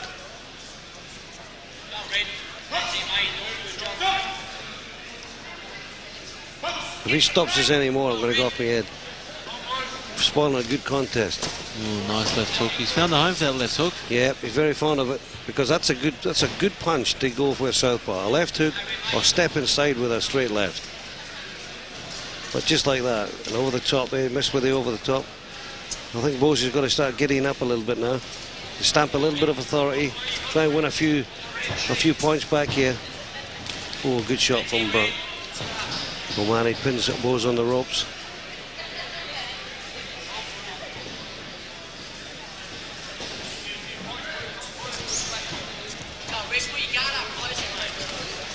Jared's trying to measure that left hook and then follow through with the right hand. Oh, good shot on the way out. Good shot again from O'Malley. O'Malley caging around. Bose has got to try and get himself into this fight. Yeah, he's lost a bit of the momentum he had in the first round. Yeah, he can do it, but he's got to do it with a little bit of authority. He's got to start landing where his punches are not landing. That tells me he was a bit more hurt than we know. I think Jared O'Malley cakewalked that one in there, and I think he probably hurt Sean Bose in the blue corner. He looks a little bit fitter too of the two, I would say. Yeah, he does. He looks very fit. Sean seems to be breathing a little bit more heavier out of the two. Yeah, that's. I think he's a career amateur, this fella, Jared O'Malley.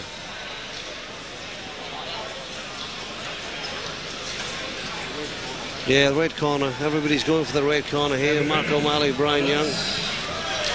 There's still 2 rounds left in this contest, Shocker, so there's plenty of time if Sean...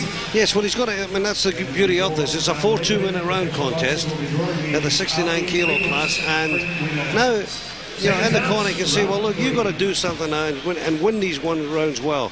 And if you win the last 2, that's the ones that stick in the judges' minds. Yep, and you have the time to do it with those 2 rounds. He's still got a spring in his step. Yeah. Once, if he gets his distance, if he gets the road in, he'll be right.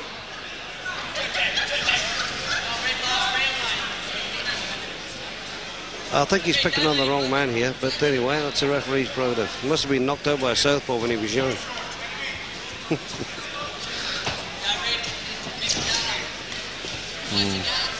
Both boys working away well. O'Malley, I'd love to see O'Malley against an orthodox fighter. That would be a great fight. But he's not landing his specials because he's the wrong way around. Good left hook there from Sean Bose. Another one. Jared O'Malley seems to have abandoned that left hook that he was landing so well in the last round. Yeah, well, it worked for him, so he's went for something else.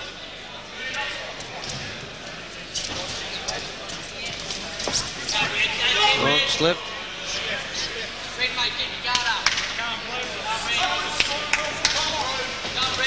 Oh, good left hook there from O'Malley.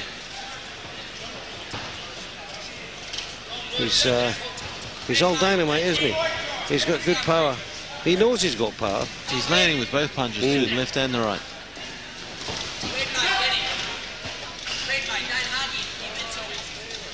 There's a chink in his arm. It'd be probably his work rate. Oh, good shots here again from O'Malley. Good Sean Bose starting to land a little, you know, a few good punches now. Good shots, both boys, landing well.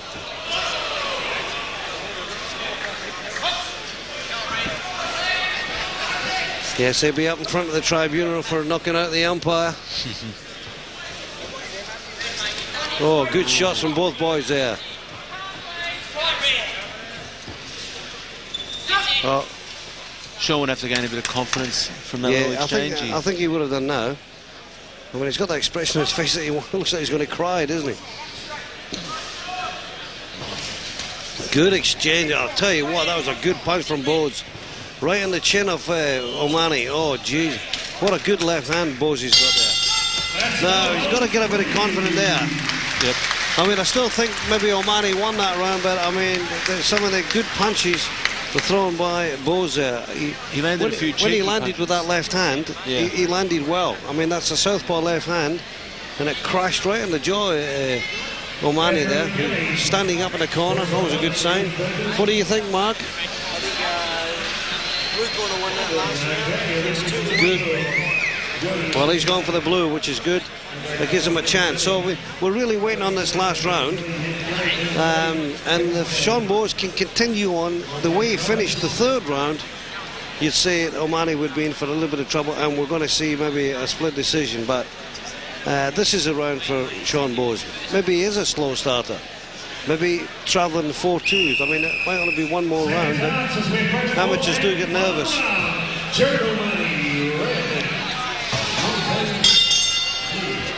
Here we go, last 4th and final round of the 69 kilo class. In the red corner from Canberra, Jared O'Mahony versus Sean Bowes in the blue from Collingwood.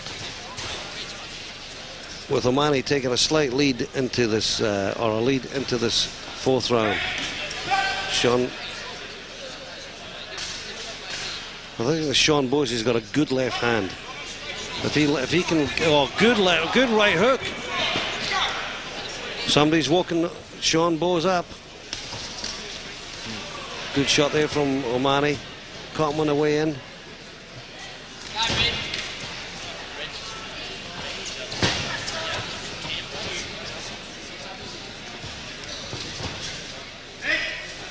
Both boys missing well. I like the way O'Mahony digs that straight left into the chest region. Good shots there from Bowes. Good left hook there from... He's copped a second warning for hitting inside the glove. Yeah, I don't think he means it though. Good shot from Sean Bowes. Oh, good, nice both your boys. Both boys landed well. Good left hook.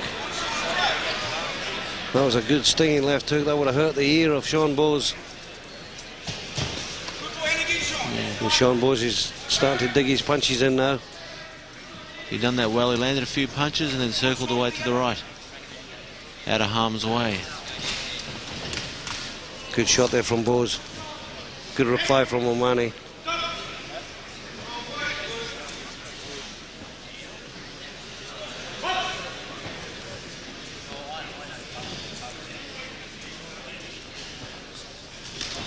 Oh, good shot from O'Mahony there. Both boys landing well. Bowes comes in again. He's got to try and get a few good punches home now.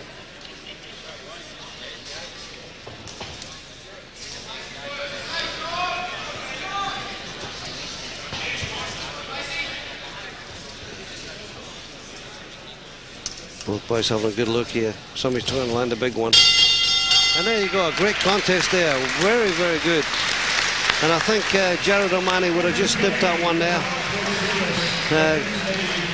Nice and strong, very experienced, always in control, looked in control, never looked in harm's way. And I think Jared O'Mahony from the red corner would have won this fight, I think. Yeah, Mark McFarlane agrees. Brian Young agrees with me. James Grimmer. Yes, I'll concur on that one.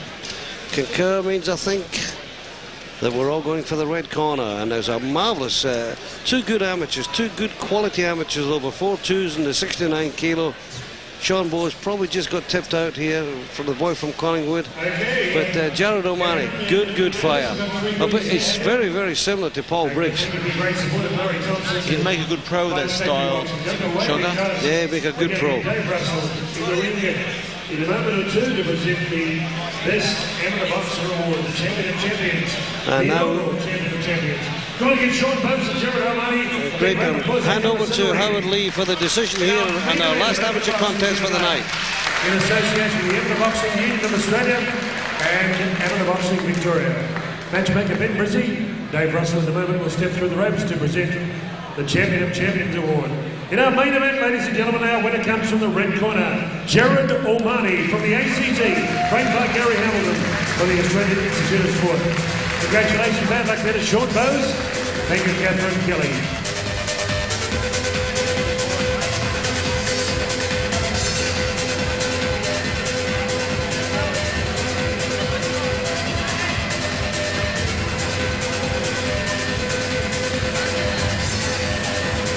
East versus West, and how appropriate it is. For once and for all, your winner, Matsumi Kawasaki. From the long white cloud, Osaka, Japan. WBF Cruiserweight Champion, well, Dave Russell, to congratulate a man who's come all the way across to the Fighters Factory to study arts at Monash University. Congratulations, Matsumi.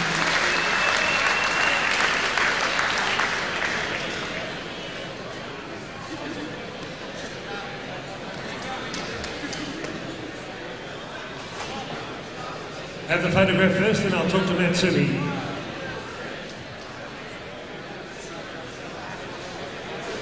Matsumi, come across now. Murray Thompson's been also teaching you English. Congratulations. Thank you very much. What do you think of Australia and Melbourne and Monash University and boxing? I love this country, you know. I just can't go home, you know. It's just so comfortable here, you know. It's very, very good country. I love staying here. Well done. Congratulations. Matsumi, Kawasaki, arigato.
Ladies and gentlemen, welcome back to Centre Ring. 8 amateur fights, and we're underway with the professional part of the program.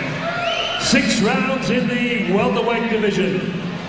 Ladies and gentlemen, before we get rolling, would you welcome in the red corner a lovely lady originally from Moller, Victoria, now based on Queensland's Gold Coast. She is the Pathfinder, a former IBA and OBA women's super featherweight and junior welterweight champion of the world. Would you welcome back to Melbourne a lady who's taken women's boxing to California, USA, Tokyo, Japan, and London, England. The wild thing, let's welcome Sharon and us, the First Lady of Australian International Women's Boxing. Ladies and gentlemen, introducing first on my left, occupying the red corner, in memory, not in memory, but in thoughts of Les Anyos. This young man, no amateur contests, 2 professional fights, 1 win, 1 loss. From Nerang, Gold Coast, Queensland, skating 66.68 kilograms, proudly carrying the heritage of Indigenous Australians. Ladies and gentlemen, red trunks with a touch of gold and black. Would you welcome to Melbourne for the first time, the wood chopper, Wayne Maynard. And across the ring in the 6th round welterweight contest. Ladies and gentlemen, he's had 4 professional fights. 2 wins, 1 loss, 1 draw. Before that, in 2001, he was the National Amateur Boxing League welterweight champion in amateur boxing. 22 fights, 18 wins, part of Murray Thompson's Progressive Fighters Factory. Wearing blue trunks with Brian Butler in the corner and Greg Rogan. Would you welcome the Blackburn Butcher, Lethal Leigh Purcell. World Championship referee, Malcolm Mulder. Your judges assigned on the 10-point mark system, Mick Croucher, Andrew Campbell, and John McCubbin. Malcolm, it's your instructions, my boy. Here we go. Okay, welcome to Centre, gentlemen. Good luck to both the fighters. Obey my instructions in all. Well, James, this looks like it's going to be a cracker. 6 3-minute rounds, Wayne Maynard and Leigh Purcell, and we all know what Leigh Purcell can do. He's a rugged little fella then. Wayne Maynard, I'm not too sure about, I haven't seen him, but he's got a lot of grit there. And I think the fans are in for a big one here. 6 3-minute rounds. Leigh Purcell, the Blackburn Butcher, versus Wayne Maynard. Ladies and gentlemen, welterweights in the ring. We have for round one. Robert the champion board, Bernard Moller and the North team. Malcolm McGuinness, Bob Taylor, Brian McCarthy, seconds out. Round one. First round of 6-3. Wayne Maynard in the red, and in the black, we've got Leigh Purcell. First ever professional contest tonight. Heading up the main event, Stewart Moller versus Kevin Murray. Good jabs from Purcell to start the proceedings. Purcell from Blackburn in the black trunks. Fighting out of the Fighters Factory, who's been very successful. Good amateur career. We have another southpaw against Shocker. Yes, well, you know what I think about them. But this fella's very strong. He's a searching southpaw. He'll reach underneath with that right hand. He's leading right. Good jab from Purcell. Underneath. Bearing these punches. Purcell, originally from Queensland, now fighting out of Oakley. Not Purcell, oh, sorry, Maynard. Oh, good right cross there. On the top of the head from Purcell. Left jab.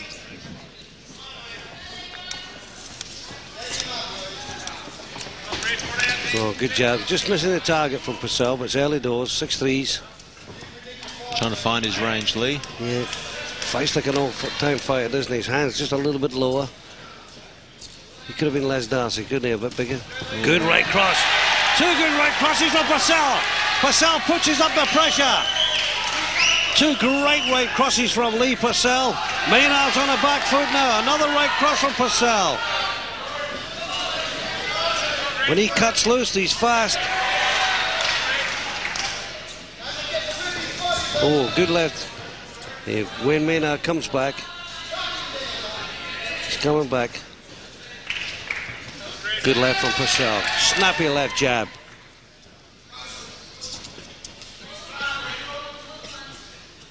Maynard just feeling his way around. Purcell doesn't have such a thing as a warm-up round.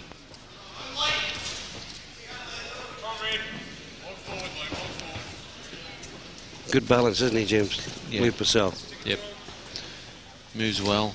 Even against the southpaw, he still retains his balance.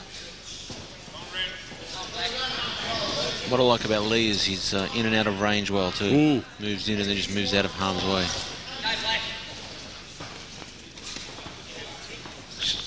Searching right there from Purcell, misses a target. Wayne Maynard's no slouch either.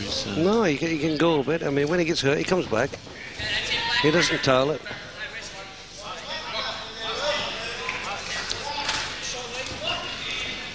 Purcell pushing on the pressure. Left, right, underneath.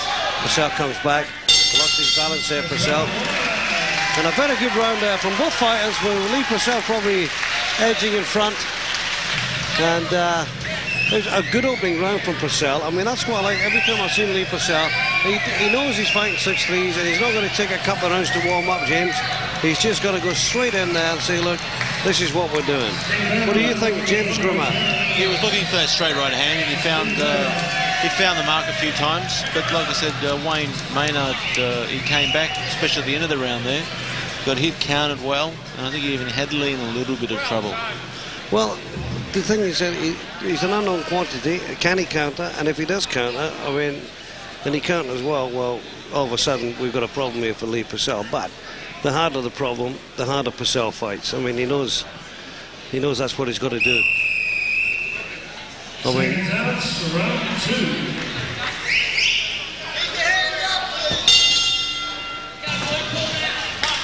Leigh Purcell, here we go, second round. Leigh Purcell in the black trunks. This is the second of 6-3s. And in the red, the southpaw from Queensland, originally from Queensland, Wayne Maynard. Oh, Purcell goes underneath. Punch. Good stinging right cross there from Purcell. Maynard very weary now about the power of Purcell. He's stalking his man now. Looking for the right hand. Clinton, he's punching under. He wants to get on with the job, Purcell. He's not in the mood for clinging on. Dancing's on Thursday nights, he said. Good left from Purcell. Underneath, over the top. Good variation there. Typical Fighters Factory. In the corner, we've got Brian Butler. We've got Murray Thompson giving the instructions to Purcell. In the black trunks, right cross from Purcell. He steps it up. He's got him on the ropes. He's going underneath, over the top. He's got a left hook in there as well, over the top with the right. An uppercut from Purcell. Maynard fights back. A right cross from Purcell. In with the shoulder, over the top with the right. He landed a few dangerous right hands in there, Shocker. He landed a few, not as clean as he'd like them. But Maynard comes back. Southpaw Maynard in the red pants. Purcell just goes over the top with that right cross. Underneath again there. And Maynard's having a dig underneath.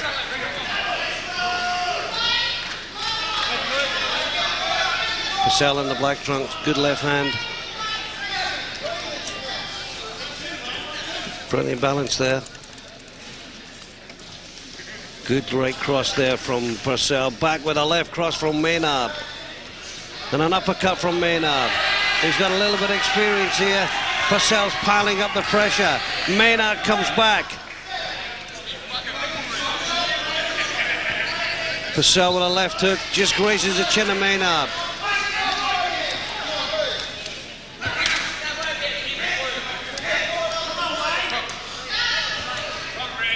Leigh Purcell doesn't leave you much time. He'll be on Maynard.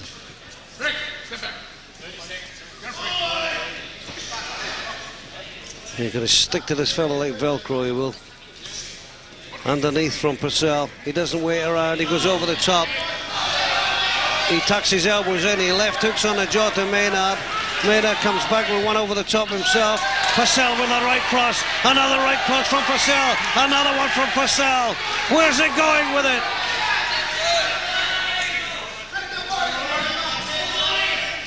Underneath from Purcell. Purcell in the black trunk from the Fighters Factory. And a good round there from Leigh Purcell. 2 good rounds. 6 threes this one. We've got 2 under our belt. And I think Leigh Purcell would actually be in front here.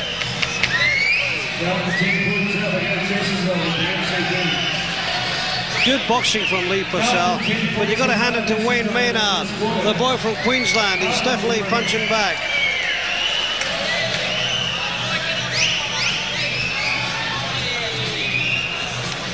And James Grimmer, Leigh Purcell, he stacks up the pressure when he wants to, doesn't he? He does. He's doing a lot of things well. He's leading with the left jab, finding his measure, unloading with the right hand, little short left hooks inside. And he's not over exuberant. I mean, he steps up the pressure when it's there. He doesn't try to punch himself right out and say, look, I want an early night. When it's there, he steps it up and then he comes back. He picks his mark. He picks his mark. Round 3, 6 3-minute rounds. Leigh Purcell in the black trunks.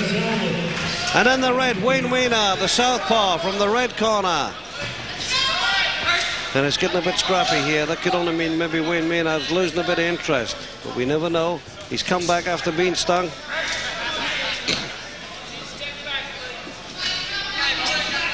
Just a little bit of a low blow from Purcell. Purcell, let's go with a right cross. Another right cross. He's got him in his own corner. Is he going to launch the bomb? Purcell looking for his way in. Maynard turns away. Shouldn't do that. Keep your eye on it.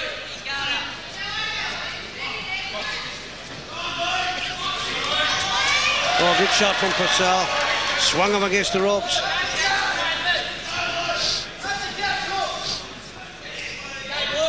Both boys caging up here. 3rd round, 6 threes. Leigh Purcell from Blackburn. Wayne Maynard with a long right there, a long left from the red corner. The Aboriginal flag on his pants. He just moved over there to the right and looked to the left rib. Yeah, he's waiting on the right. Good right cross. On the gloves. I was taking on the gloves there. Fans behind it, didn't think so. But he's got a cock, Leigh Purcell. He's got the right hand. Oh, good clubbing right there from Maynard. Body shot from Maynard. Right cross from Purcell. Purcell looking through the ropes.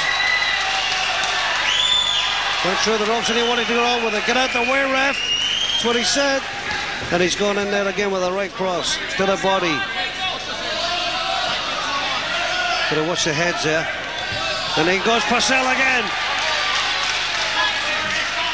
He's digging in now. Left, right cross. Bounces back, gives himself a bit of room. Maynard looking for a way out. Left. Maynard just poking out the right cross. He's not really meaning any danger with it. Oh, good right left cross there from Maynard. Into the body from Maynard. A bit tentative. He doesn't want to get too far. He doesn't want to upset his man.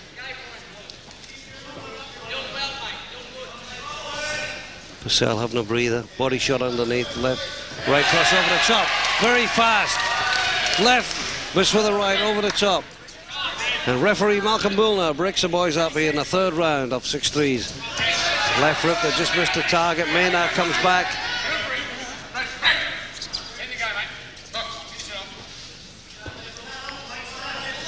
Jab from Maynard.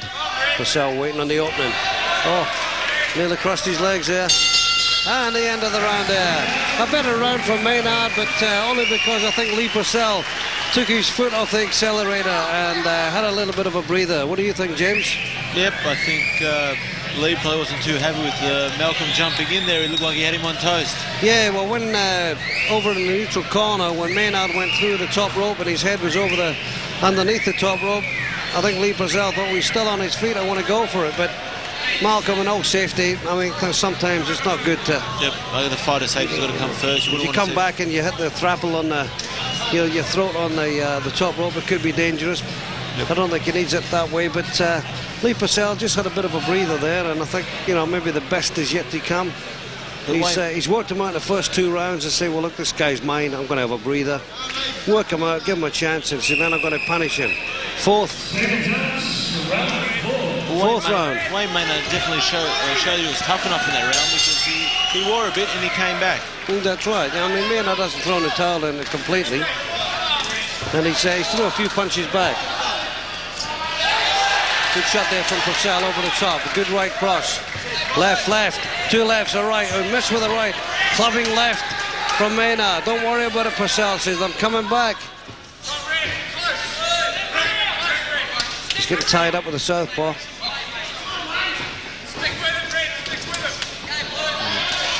Maynard stepping up the pressure here. Can he come a bit there? He might want to do something here. Left jab.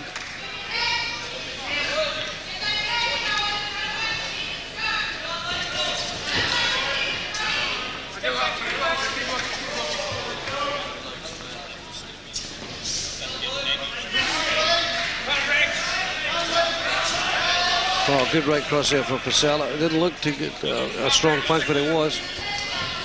His distance he's dropped off, Purcell, isn't he? He's missing more than he ever did. Well, he didn't miss with that one.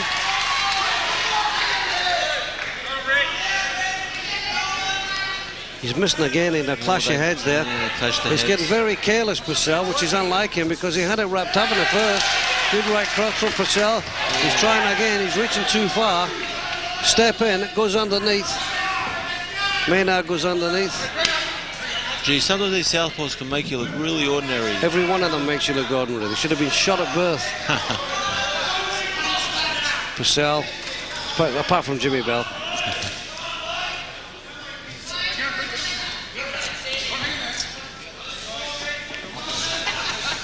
Purcell's getting a bit scrappy, isn't it? I mean, you would have thought, from the first and second round episode that he would have had this fight well wrapped up by now. Yep. Good right cross now by Purcell. He thumps him on the ropes above the commentary position. Here he goes again. Bang!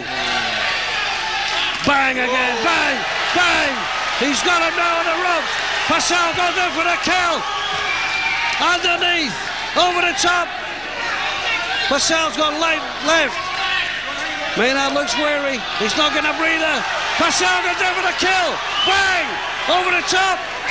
Give it to him, he said. And there's blood coming from somewhere now. Cut over Maynard's head. Relentless pressure from lethal Leigh Purcell.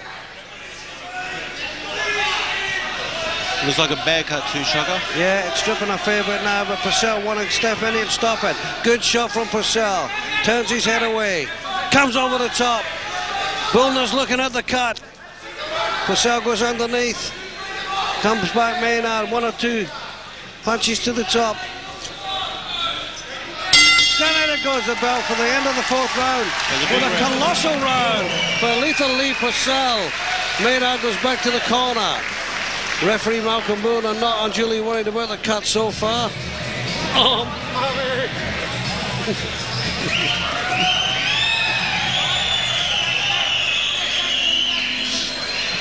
And it's all happening in the ring at the moment. It's round 5. I can't see the card up there. What's he holding up there? The round 5. Yes, it is. They're looking at the cut in the red corner now. Malcolm Boone are not unduly worried. Will he go for the ringside position? Lethal Leigh Purcell. He sees the blood. He's used to that. He's a butcher.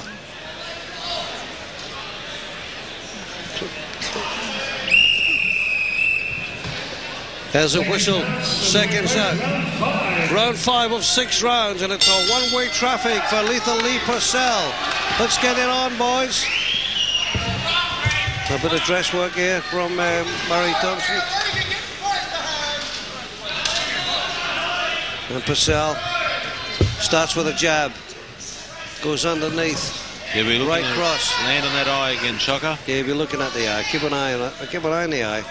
Go on, good shot! Ooh. Good shot from Purcell. Left, right. Nice. Left, oh, he's hit him. No, he's down! Malcolm Boone has stopped the fight.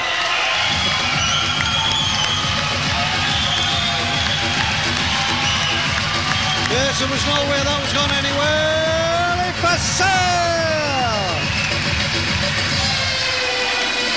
Lethal Leigh Purcell stops his man in the 5th round. It's all happening. A brave fight was Wayne Maynard, but not brave enough. We don't need the judges for this one, James Grimmer. The Lethal Leigh has bashed his way into another victory. And he goes back to the corner where Murray Thompson takes the gladiator's mitts off. And the fans showing their approval of the Lethal Leigh Purcell, the Blackburn Butcher. Enjoy, enjoy. Ladies and gentlemen, referee Malcolm Boone called the contest off. Wayne Maynard unable to protect himself. Your winner in round 5, 28 seconds in, Lethal Leigh Purcell.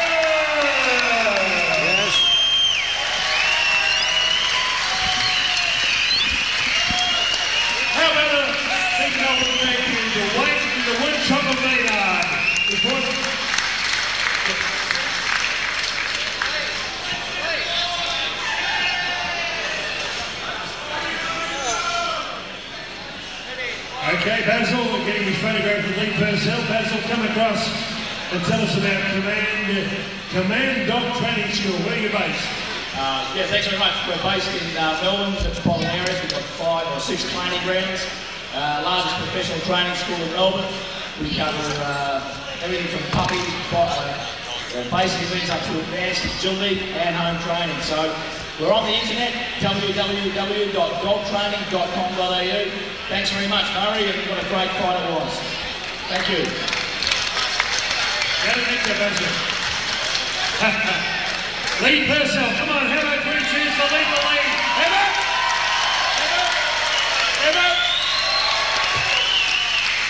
Leigh, I talked to you before the weigh-in last night. You look cool, calm and collected. I see a different style tonight. You paced yourself well tonight. A different style, Leigh. Yeah, just trying to learn how to relax a little bit more, a bit tense earlier. And I still got a very long way to go, so yeah, good month.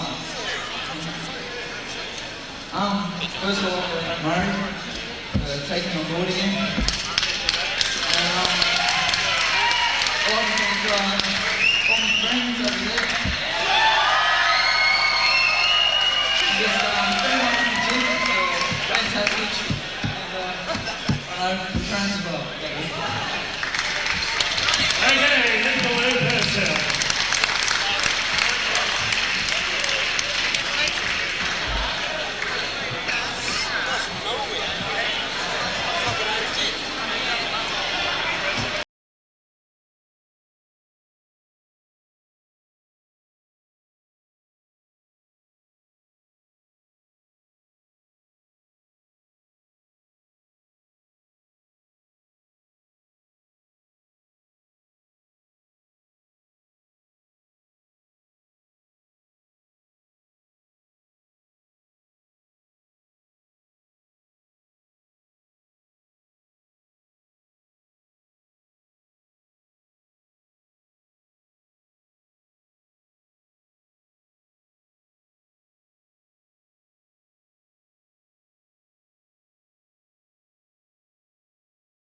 Thank you, staff. Ladies and gentlemen, and could you be please upstanding for the Australian National Anthem to be sung by the elegant Miss Ellie Pryor.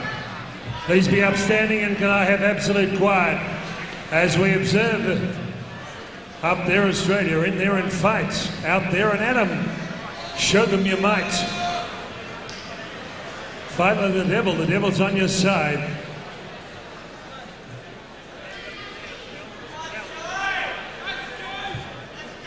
Can I have absolute quiet, please, as we observe the Australian National Anthem in these troubled times? Our thoughts go to our troops overseas in Iraq and around the world here tonight. Ms. Ellie Pryor, please give your indulgence.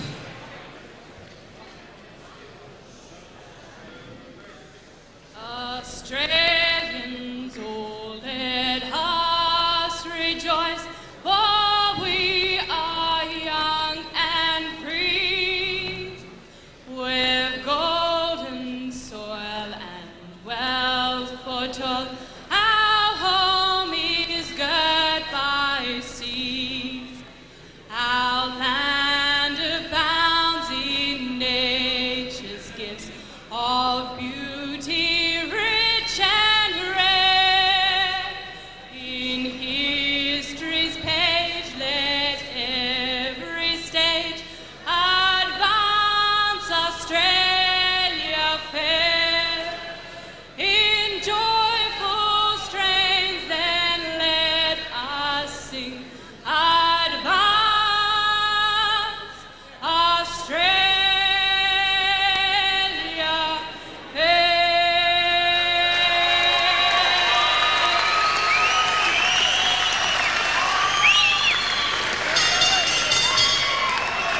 Miss Ellie Pryor, your judges assigned for this 10-round non-title contest under the 10-point must system: Andrew Campbell, Michael Croucher, and John McCubbin. Your chairman of the Professional Boxing Combat Sports Board of Victoria, Bernard Balmer. Your timekeeper at the bell, Damian Membry. Counting the knockdowns, Brian Membry, and your ringside physician, Dr. John Jury. Ladies and gentlemen, Howard Leigh is my name, boxing is my business, and business is good. Finally, Murray Thompson on his 20th show says East versus West. The moment in time has come when we decide who is the better fighter, Stewart, Moller or Kevin Murray.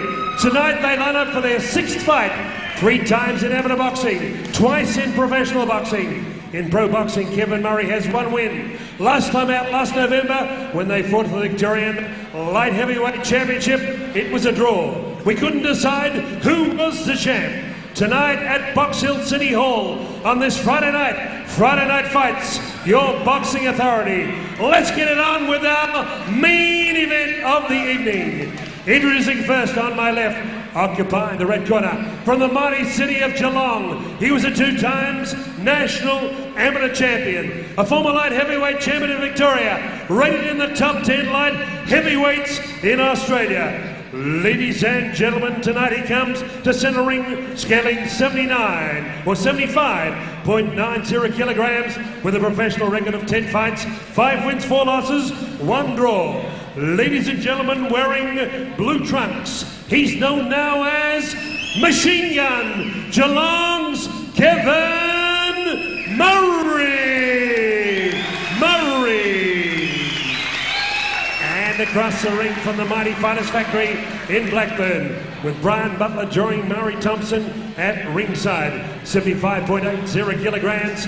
He was a former amateur champion of Australia, ranked in the super middleweights and the light heavyweights in the world of boxing ratings. 10 professional fights, 6 wins, 3 losses, 1 draw. 4 big wins coming by way of knockout, wearing black and purple trunks. Ladies and gentlemen, he is a Colorama kid, with a winner tonight maybe facing Mundine or the new super middleweight champion of Australia, Shannon Taylor, crowned tonight in Sydney. Would you welcome the KK kid, Stewart Moller. World Championship referee, DaCosta Ju, Jesse James Lair, 3rd man in centre ring, Mr. Malcolm Moller. Well, James Grimmer, this is going to be a big one. This is the main event. It's Stewart Moller from the Fighters Factory versus Kevin Murray from Geelong. And as I say, they've met, this is the 6th time. So this is what they call the decider, the moment of truth. That almost feel like sparring partners now, Sugar. Well, they know enough about each other to make mistakes and to do things right. Round 1, 10 3-minute rounds. This is the light heavies. And they play for keeps in this weight. Malcolm Boona is a 3rd man. Kevin Murray, blue trunk from the red corner. Stewart Moller, the local lad, and they've started at a ferocious pace. Good job there from Murray.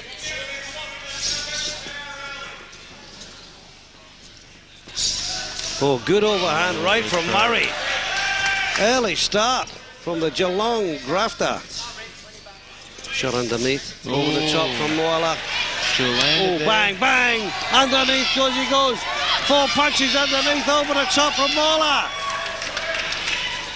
Left jab from Moller. Good exchange here, right above the commentary position. Stewart Moller, black trunks with a purple band. Oh, good right cross here from Murray. Not a lot of power behind it. Good left jab from Moller. Underneath, both fighters going underneath. Over the top, good right cross from Moller.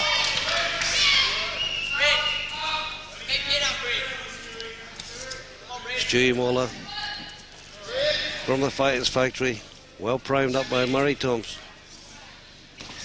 Oh, good left hook. Taken on the gloves by Moller. Setting them out a grip between these two. Oh, good punches there from both fighters. They're not gun shy, are they? Oh, no.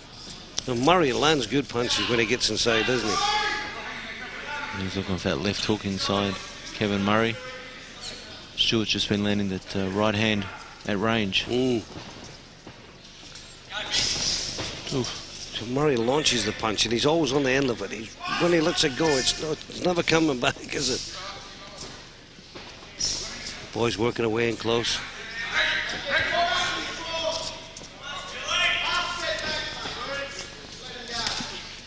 Ooh, good shot underneath from Moller. Good left rip. Back comes Murray with a left rip. Above the commentary position. Underneath from Moller. Left. Good left hook from Murray. And replied with Stewart Moller. Good jab underneath. This is going to be a cracking fight, this, by the way, James. There's no love lost here. They're going at it straight away. Let's get into it. 10 rounds, we can keep it going. Underneath from Moller. Over the top from Murray. Couple of misses there. Well duck and weave there by Stewart Moller. If they keep it up at this pace, I can't see it going 10 rounds, Shocker. Oh, left hook. Right on the button there from Murray. And a punch back. Referee gets in between. The referee's too slow. They're too fast. Ooh. Rip underneath there from Stewart Moller. Good right rip. Underneath there, Murray. Oh, top round there. Take no prisoners. Mommy! Well, I guess after meeting 6 times, they don't really need to feel that round, do they? Well, they don't need it, and as we say, they went straight in about it here. They got 10, I mean, normally light heavies over 10 threes, and they amble up to it, they get ready, they warm up, they get up there, but these guys are going straight at it. No questions, nothing gained, and they just went straight at it. They'll go at each other all night. We're in for one hell of a fight here at the Bussutill Town Hall. Murray Thompson's Fire Factory's 20th promotion, and if anybody's keeping the game going in Victoria, indeed it's Murray Thompson. Promoters come, promoters go. But Murray Thompson, he's there for the journey, giving fighters work and giving punters pleasure. And he's gone for the clean sweep tonight. All the boys have been on the victors. He's going for the whitewash. Even round from Mark McFarlane there. He's not splitting them. Mark McFarlane, former amateur champion. Oh. Good shots underneath from Moller. Underneath again, over the top from Moller. Murray comes back. Same punches. They're copying each other. Moller taking the aggression. He's going forward!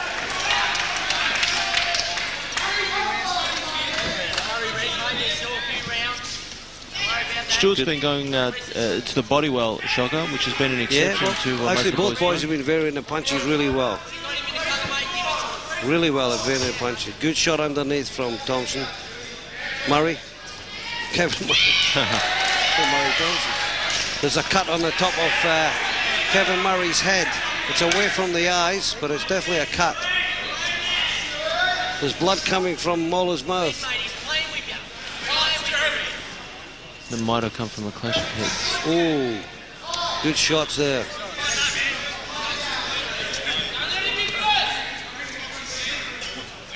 And they're really going out of hammer and tongs here. This is going to be one hell of a... Oh, good right cross from Moller. Murray saw it coming, but he didn't get out the way quick enough. Moller's gone for more. The Kalorama King's going after it. Murray with a big lunging left hook. It doesn't get there. Good jab from Murray. Murray in the blue trunks. Moller now cutting loose. Cutting loose. Murray comes back. He's strong boy, Murray. Good jab from Murray. He's trying to trap him on the ropes. Underneath. Both boys good trying to get a look in underneath. Moller breaks free. Body shots underneath from Moller. 1, 2, 3 from back from Murray.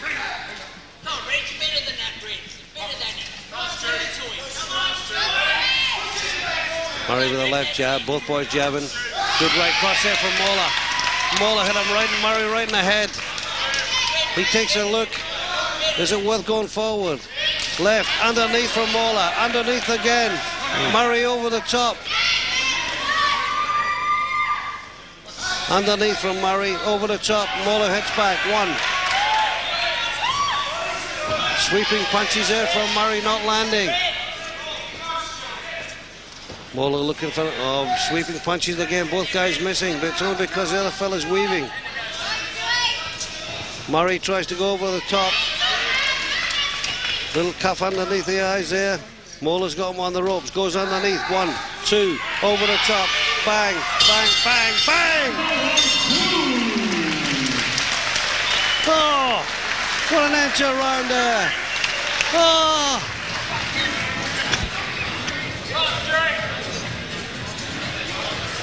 Oh, the smoke in this hole is killing me.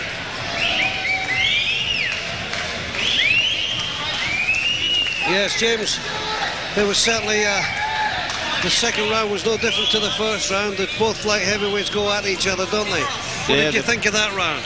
Oh, it was a top round. I thought both of them landed good, clean punches. Both of them dug to the body well. It was hard to separate them. I think really you could have 2 drawn rounds at the moment, really, for the amount of punches that were thrown. Bodies everywhere. And here we're getting ready for the third round. Third round, 10 3-minute rounds. The decider, Kevin Murray in the blue trunk from the red corner, Stewart Moller from Blackburn, and they open up the same way they finished. Bang, bang. And if the referee, Malcolm Buller, doesn't get out of the way, he's going to get one too.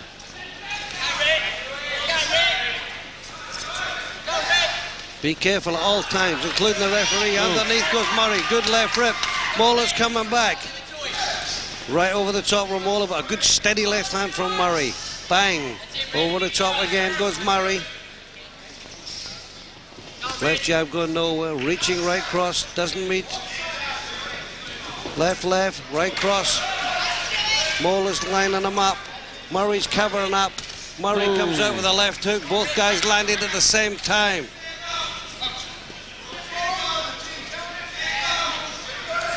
Left, left, left from Moller. Underneath, both boys go underneath. Keep them up. So they're trying. Left again from Moller. Scoring points, goes underneath to the right cross. Left, right underneath from Moller. He's working underneath. It's hurting. He may have hurt Kevin. Over the top from Moller. Murray comes back. It's not one-way traffic. Underneath from Moller. Back goes Murray. One for you, one for me. They're trying, Malcolm, to keep them up. They're trying. Oh, punch, and it's left hook for left hook.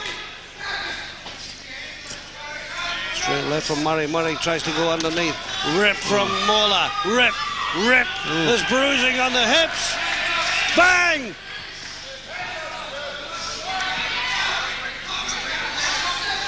Good left hook again from Murray. Moller, over the top from Murray. Underneath from Moller. Kevin Murray trying to sneak in that little right uppercut in close to there, Shocker. It's an effective one too. Rips underneath Murray.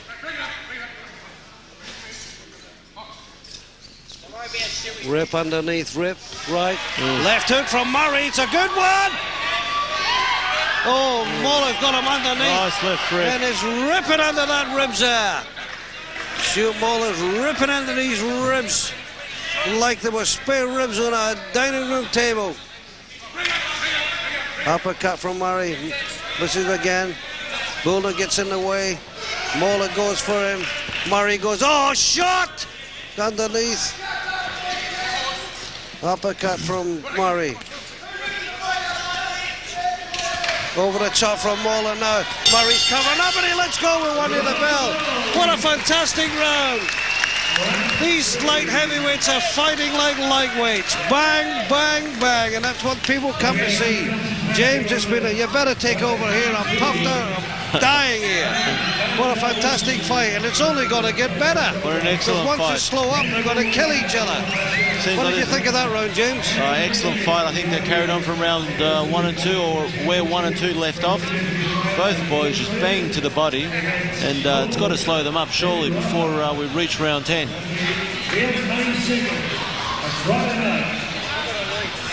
Action man. Give me a ring. No, Murray Thompson, Finals Factory. Show 21 here. Friday, May the 2nd. And I can't split them here, but I'd have to say, in round 4 of the 10 3-minute rounds, but I'd have to say, James, that Moller would be just a little bit in front from me, but how do you judge it? Straight back into it. And Moller goes underneath again. Let's see if this round ends the same with a punch after the bell that the other three have. Ooh.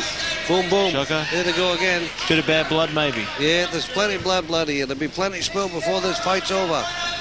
We're in the 4th round. Look at the left hook from Moller. Underneath, he's reaching underneath, over the top. Left hook from Moller. Varying his punches. Murray comes back with a left jab. He's got to get through. Good right cross and left hook from Murray. It steadied Moller right up. That was a good right cross, left hook combination from the Geelong man. It was good. Stewart fired back pretty quickly though, with a right hand. Oh, they should let these guys take the gloves off and let them get on with it. Good jabs. Murray's covering up. Moller looking for an opening. It's not there.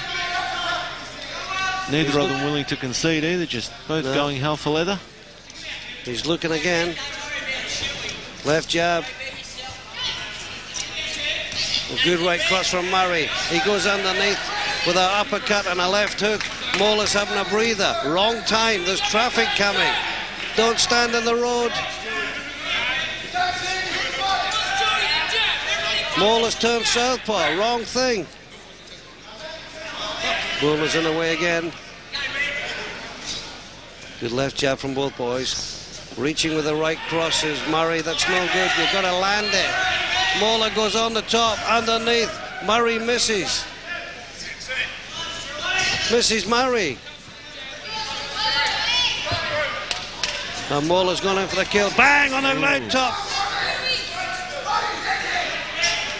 Jab from Murray, underneath again. Murray's clawing his way back into this fight. I don't think he was ever out of it. No, he wasn't out of it. He's clawing his way into the. He's trying to get the ascendancy, I think. Moller's been doing the pushing and shoving. Good left jabs from Moller. 1-2. Well, right cross. Right. It's a good one. He's underneath. That's went low.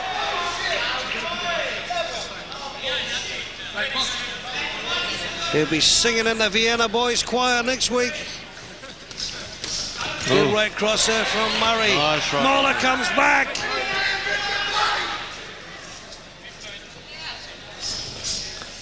Missed with the right cross. It's been a really fast-paced fight. It is for a big man. They're like featherweights up there. Bang! Somebody got hurt there. Both boys landed at the same time. Oh, good left hooks. Something's got to go. A good way to finish. Kevin Murray with the right cross. And if you can hear me over this crowd, you're doing better than me. James Grimmer. What a way to crackerjack finish. round. How would you split that one? I wouldn't, mate. I wouldn't. You can't keep calling it a draw, James. Something's got to give. If anything, I'll give the edge to Stewart because of the volume of punches. Well, I would have went the other way because the last 15, 20 seconds, Kevin Murray from Geelong was letting some big bombs go. And when the bell went, he said, I'm not worried about the bell, I'm giving you extra. Like I said, bit of bad blood. Well, we're coming up. I didn't even see the ring card there. This is round 5 coming up. Round 5 coming up, and there's nobody leaving the seats. They're glued here, the whole packed full. Box Hill at its best, and then what a great place to have boxing out of Box Hill. How many more rounds can this one go? They should rename it Box Thrill. That's what they should call it. Not Box Hill, Box Thrill. Still landed a good right uppercut. What's happened there? Big uppercut there from Murray. From Moller. Underneath goes Murray.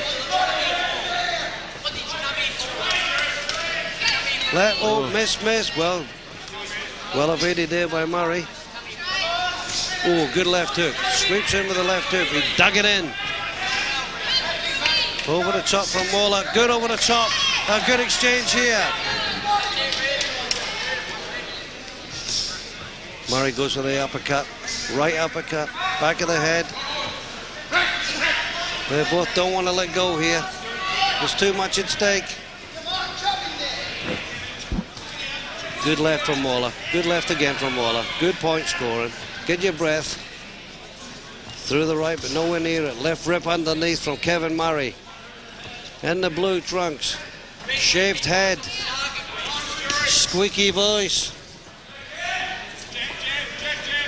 Oh, good. Cut on the glove there. Cut on the gloves. Left rip under. Good left rip from Moller. Good left rip from Murray. Not to be outdone. Not to be outdone. It's like carbon copy. One gives one, the other one gives one. You show me yours, I'll show you mine.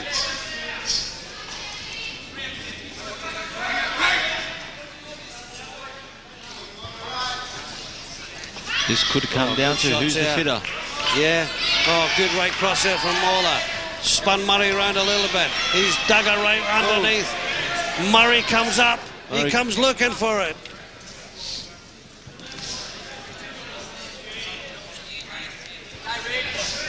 Stamina being sapped out of these light heavyweights. From the first second of the first round, they've been banging each other. And there's no layup yet. Good lefts from Murray. First time he started to use his jab. Because Moller's slowed up.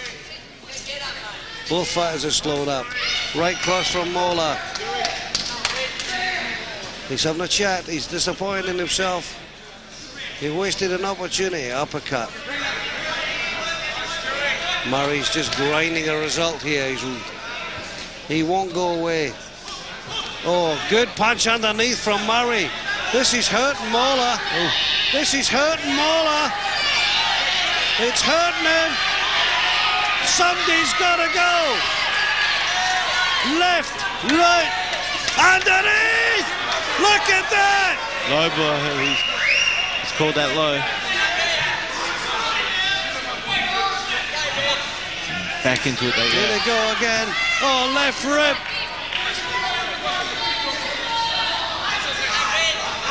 Both fighters knock. Oh, look at the uppercut from Moller.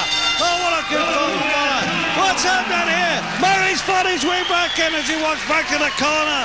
He's telling everybody, I'm in it, boys, I'm in it.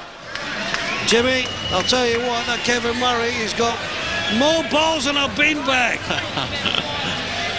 Well, he's taken the fight up to Stewart. He's taken probably Stewart's best, and he's still coming forward. And he's not showing any sign of going backward. And they're taking no prisoners as we warm up. A warm up, it should be cooling down. We're warming up for round 6. Oh, mommy!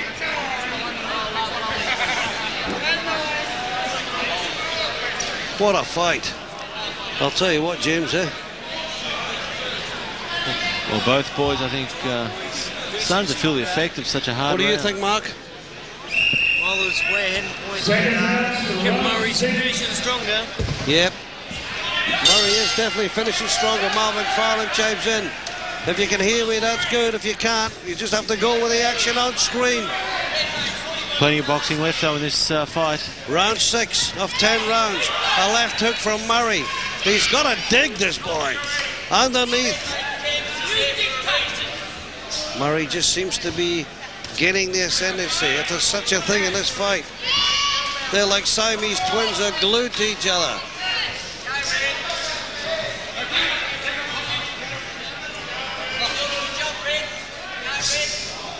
Ooh, underneath again. Don't worry about it, Kevin. Hit him on the head. It hurts harder. Look at that punch in from Moller. A left hook from Murray back. Moller's got to cut loose on the ropes. Murray ties him up. Oh, good shot, Moller. 1-2. Missed the other one.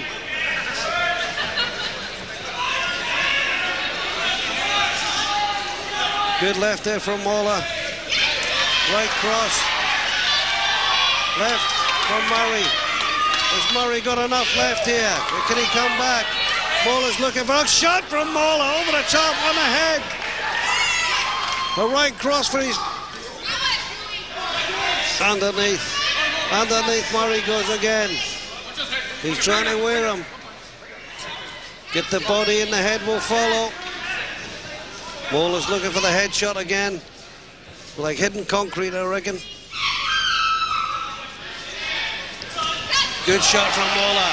Nice on the chin. Murray comes back. And you're getting this one. Ooh. That's what Moller said. You're getting this. Hooks him again underneath. Oh, never. No way. If he meant it, he would have killed him. It's going to be an accident. And it wasn't that low. That wasn't that low. A good shot from Murray on Moller's chin. Moller's not going to let it upset him. He's going to whack back in here.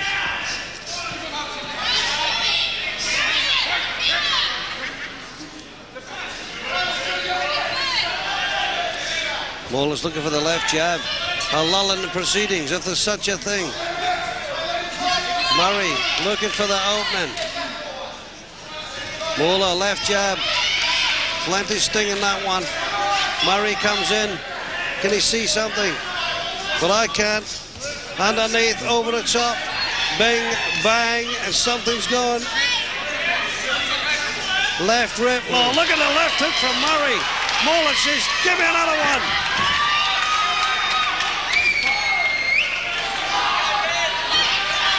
Somebody's going to line up here. Now the bell goes. Can you hear the bell? Yes, the bell went. Good round. Go back to your corner, Stewart. Save your breath. The decision's been made. You've lost a point. Knock him out and you won't need a decision. What are you thinking, James? I mean, should they have taken a point off him there? Well, it's a bit tough, isn't it? When they're both swinging, they're both landing, some a little bit south of the border. That's a tough fight. I think you've got to give him a bit of latitude. But Malcolm is an experienced referee. I guess he made the call, and Stewart's going to have to live with it. Well, put it this way, I don't think he meant it. If he could have meant it, he would have killed him. What are we up to now? Round 7. Murray Thompson in the corner of Stuart Moller's telling them, boom, bang, that's what you got to do. Be hard to split this one here, but I mean, a lot of people would be saying that Moller would have had the points up. Here we go. The war continues. Never mind Iraq, it's here at Box Thrill.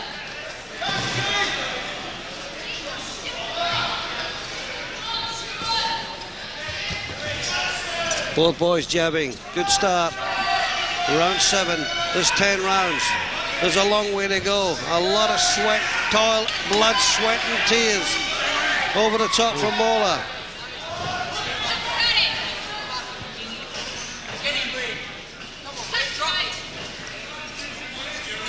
These are the rounds where it'll tell who's the fittest. Shocker? Well, it's hard to say, isn't it? You could be fit and could get it dragged out of you, but one punch in the chin could level it.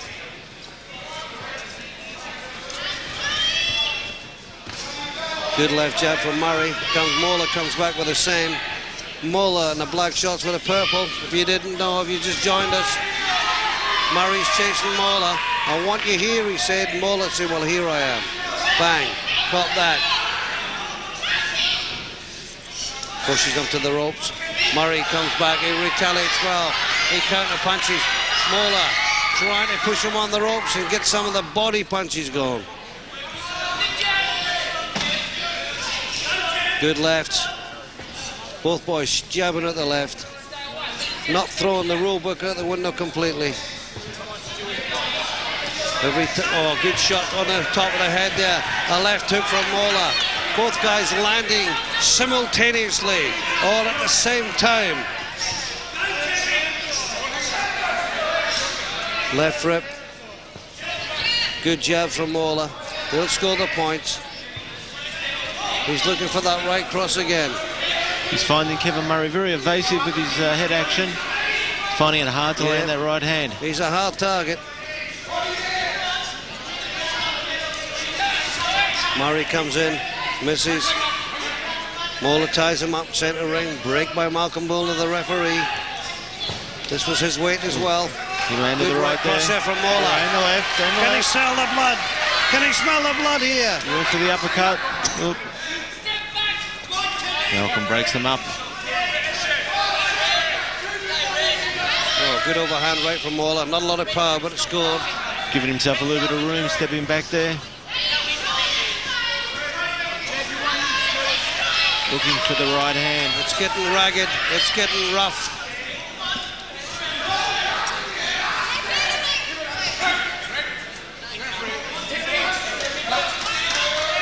And here they come back again. Kevin Murray, same name as a famous Fitzroy Brownlow medalist, and just as tough. And there goes the bell of a round that we can probably say was a quiet round. Not a quiet round to most people, but a quiet round to these guys. And that round there would be, well, probably hard to split, but you probably have to give it to Murray for the being the aggressor, maybe. James, what do you think? Yeah, I think Stewart slowed down a bit in that round. And while Kevin Murray continued to pursue his taller opponent, looking for the straight right hands and left hooks. And he's probably looking a little bit fresher of the two. Well, I'm sure both boys have plenty of fight left in them. well, I would at least say last drinks, but not for these fellas. Round 8 coming up. The war continues at Box Thrill, Murray Thompson's 20th promotion. And what a celebration of boxing it is for the 20th anniversary of the man who puts his head on the line and promotes these boxers. I think every fight tonight's been an entertaining affair. Every fight, even the amateurs, fantastic. There was even, look at that one. That's over the top. That's hurt him. Could have let him off the hook there, Shocker. Yep. I think he Step back. You hurt him with the right hand. Step back. He should have let Murray off the hook. He could be dangerous. Moller looking for an opening through. Murray, he's just waiting for his chance. He's waiting for that big sweeping hook and a follow-up right. See if that can sit him down. Left, right. Moller hits again. He's got him on the ropes. It's up, it's up. Uppercut. Oh, he's hit him on the back. He's complaining to the referee.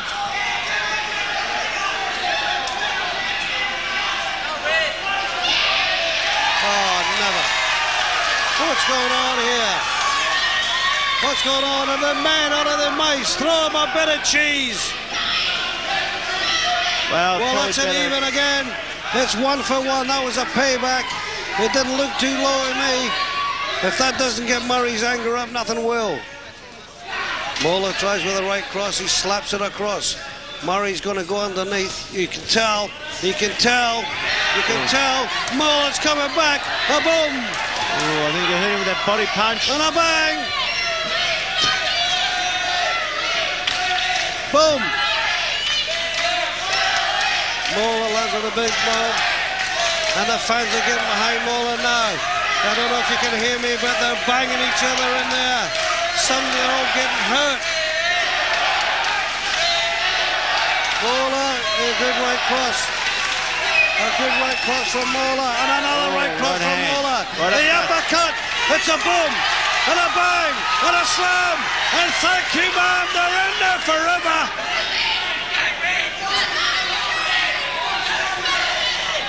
Somebody's going to get hurt.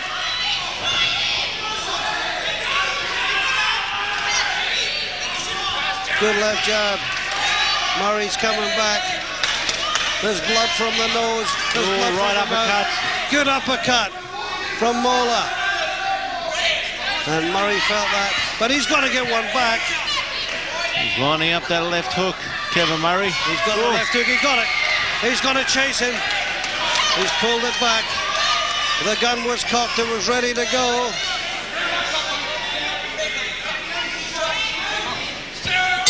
And a sweeping right hand is over the top. Nobody knows where they are, not even the fighters. They're going back to different corners. Malcolm Buller's going home. Now he's coming back. Nobody knows what's happening here. It's contagious. We're getting punch drunk. And the crowd was right into that round. Oh, the crowd has gone ape droppings. The crowd's gone nuts. Round 9 coming up. There's 2 rounds to sort the men from the boys or the men from the monsters. Last drinks. Stewart.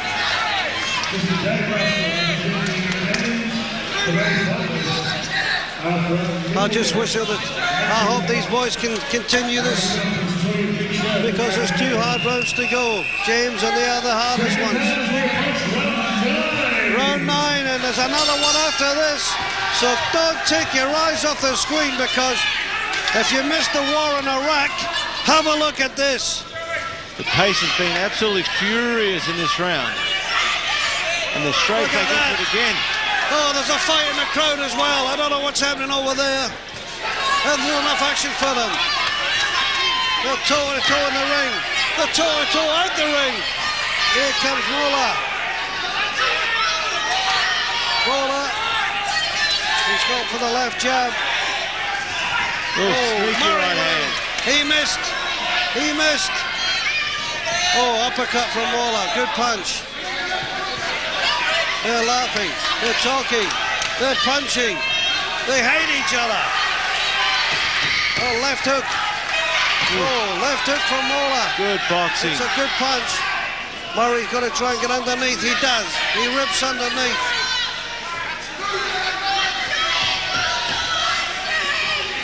Murray's lost his sting out of his jab. He's got to look for a club. Oh, good right cross. Right hand. Murray's hit him with a right cross. Moller's coming back. He said, hit me again and I'll give you 2.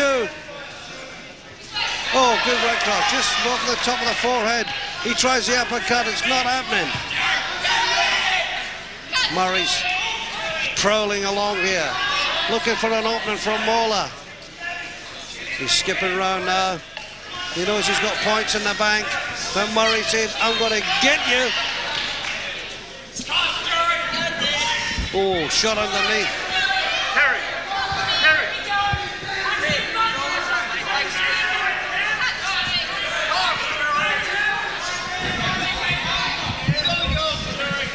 And there's a punching on here.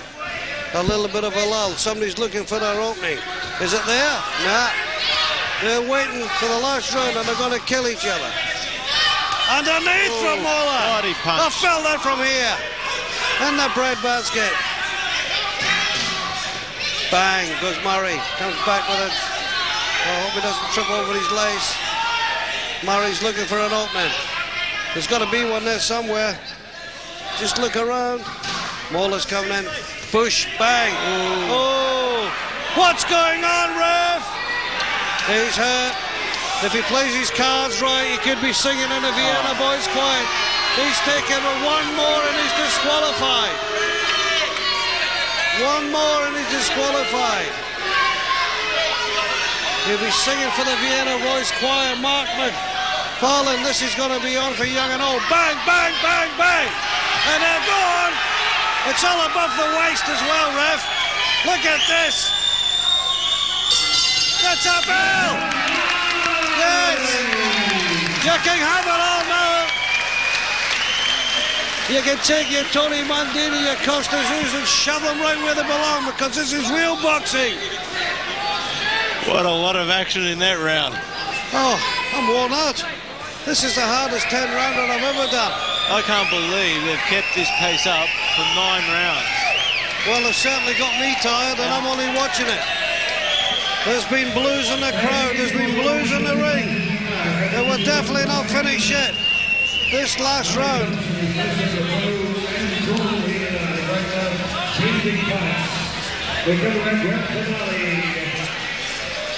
Now, what can Murray Thompson say to his charge now? What can he say? He's got to be concerned now. There's another point taken away for low blows in an already very close fight. That's right. We're playing for keeps. I'll try my best to tell you what's happening, but they're playing for keeps. Did the bell go? I didn't hear it. But they're into it anyway. Stuart Moller, long black trunks in the blue. Kevin Murray from Geelong. But we don't care where it come from. They're just giving it. Look at these fellas go.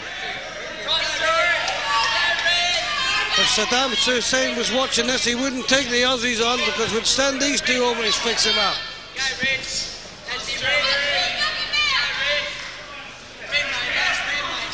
Murray for the jab underneath. Does he think he's got enough left? Has he got any points? I can't score the points. Too far away, Kevin.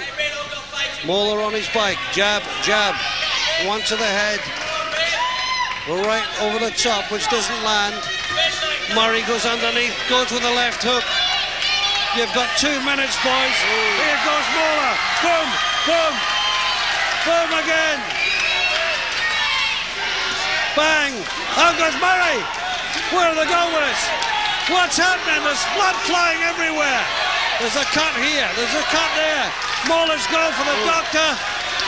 Murray's got a punch. Right. And they're giving it Stuart Moller in the crowd. Kevin Murray's coming in. He missed the big left hook. It was there, but it missed. Moller goes again over the top. Murray takes it on the gloves. Moller's bouncing away. Murray's coming in. He's looking for somewhere to go. Moller's jabbing, moving. I've got enough points, he reckons. I'll just give it right hand. over the top from Moller. Murray's got to catch him. He's got to catch him. You've got to put, oh, good left jab from Moller. The right cross over the top. The left. It's Muhammad Ali. He's a white Muhammad Ali. He's moving aloof. Flow like a butterfly. Look at that. Murray's got him on the ropes. Bang, bang, bang, bang, bang, bang. He's got another one coming. Oh, look at this. Oh, look at the right cross from Moller. He's launched into him. He's gone. Left, right. Look at the left hook from Moller. Murray's punching air. There's no points for punching air, but he's trying to catch him. Left, he's missed. Moller's dancing. He's scoring points. He's keeping out the way. Nice. Murray's gritting his teeth. Boom, I want you. Moller's moving. Murray's firing.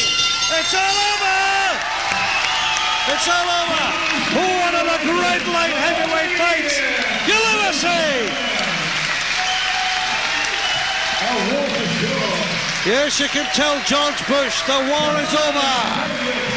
at Box Thrill. What a great fight. James Grimmer, two great fighters in the ring. Have a look at them. And I think Stuart Moller, apart from what's been taken off, I think Stuart Moller would have won it.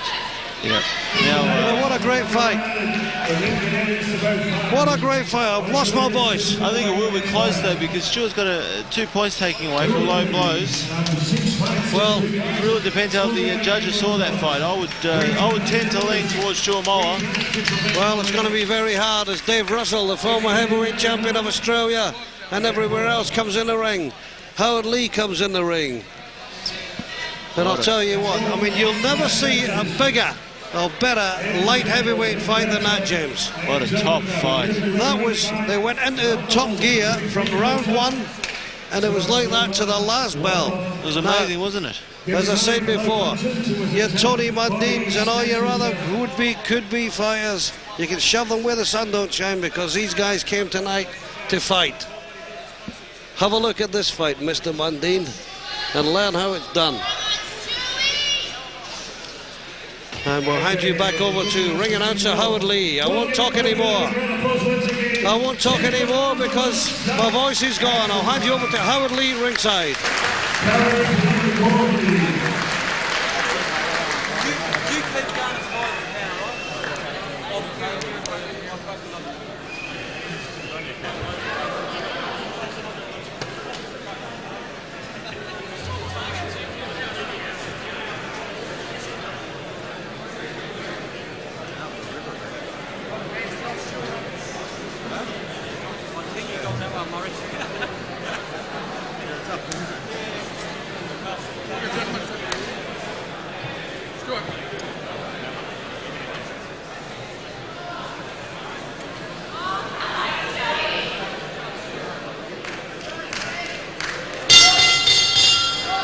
Ladies and gentlemen, after 10 action-packed rounds in the super middleweight division, with the winner, the contention, the French Devon Tail, and the Australian super middleweight champion, we have the unanimous decision. Judges John McGovern gives it 95-92. Andrew Campbell, 96-91. And completing the joint winner, Nick Croucher, 96-92, your winner from the blue corner.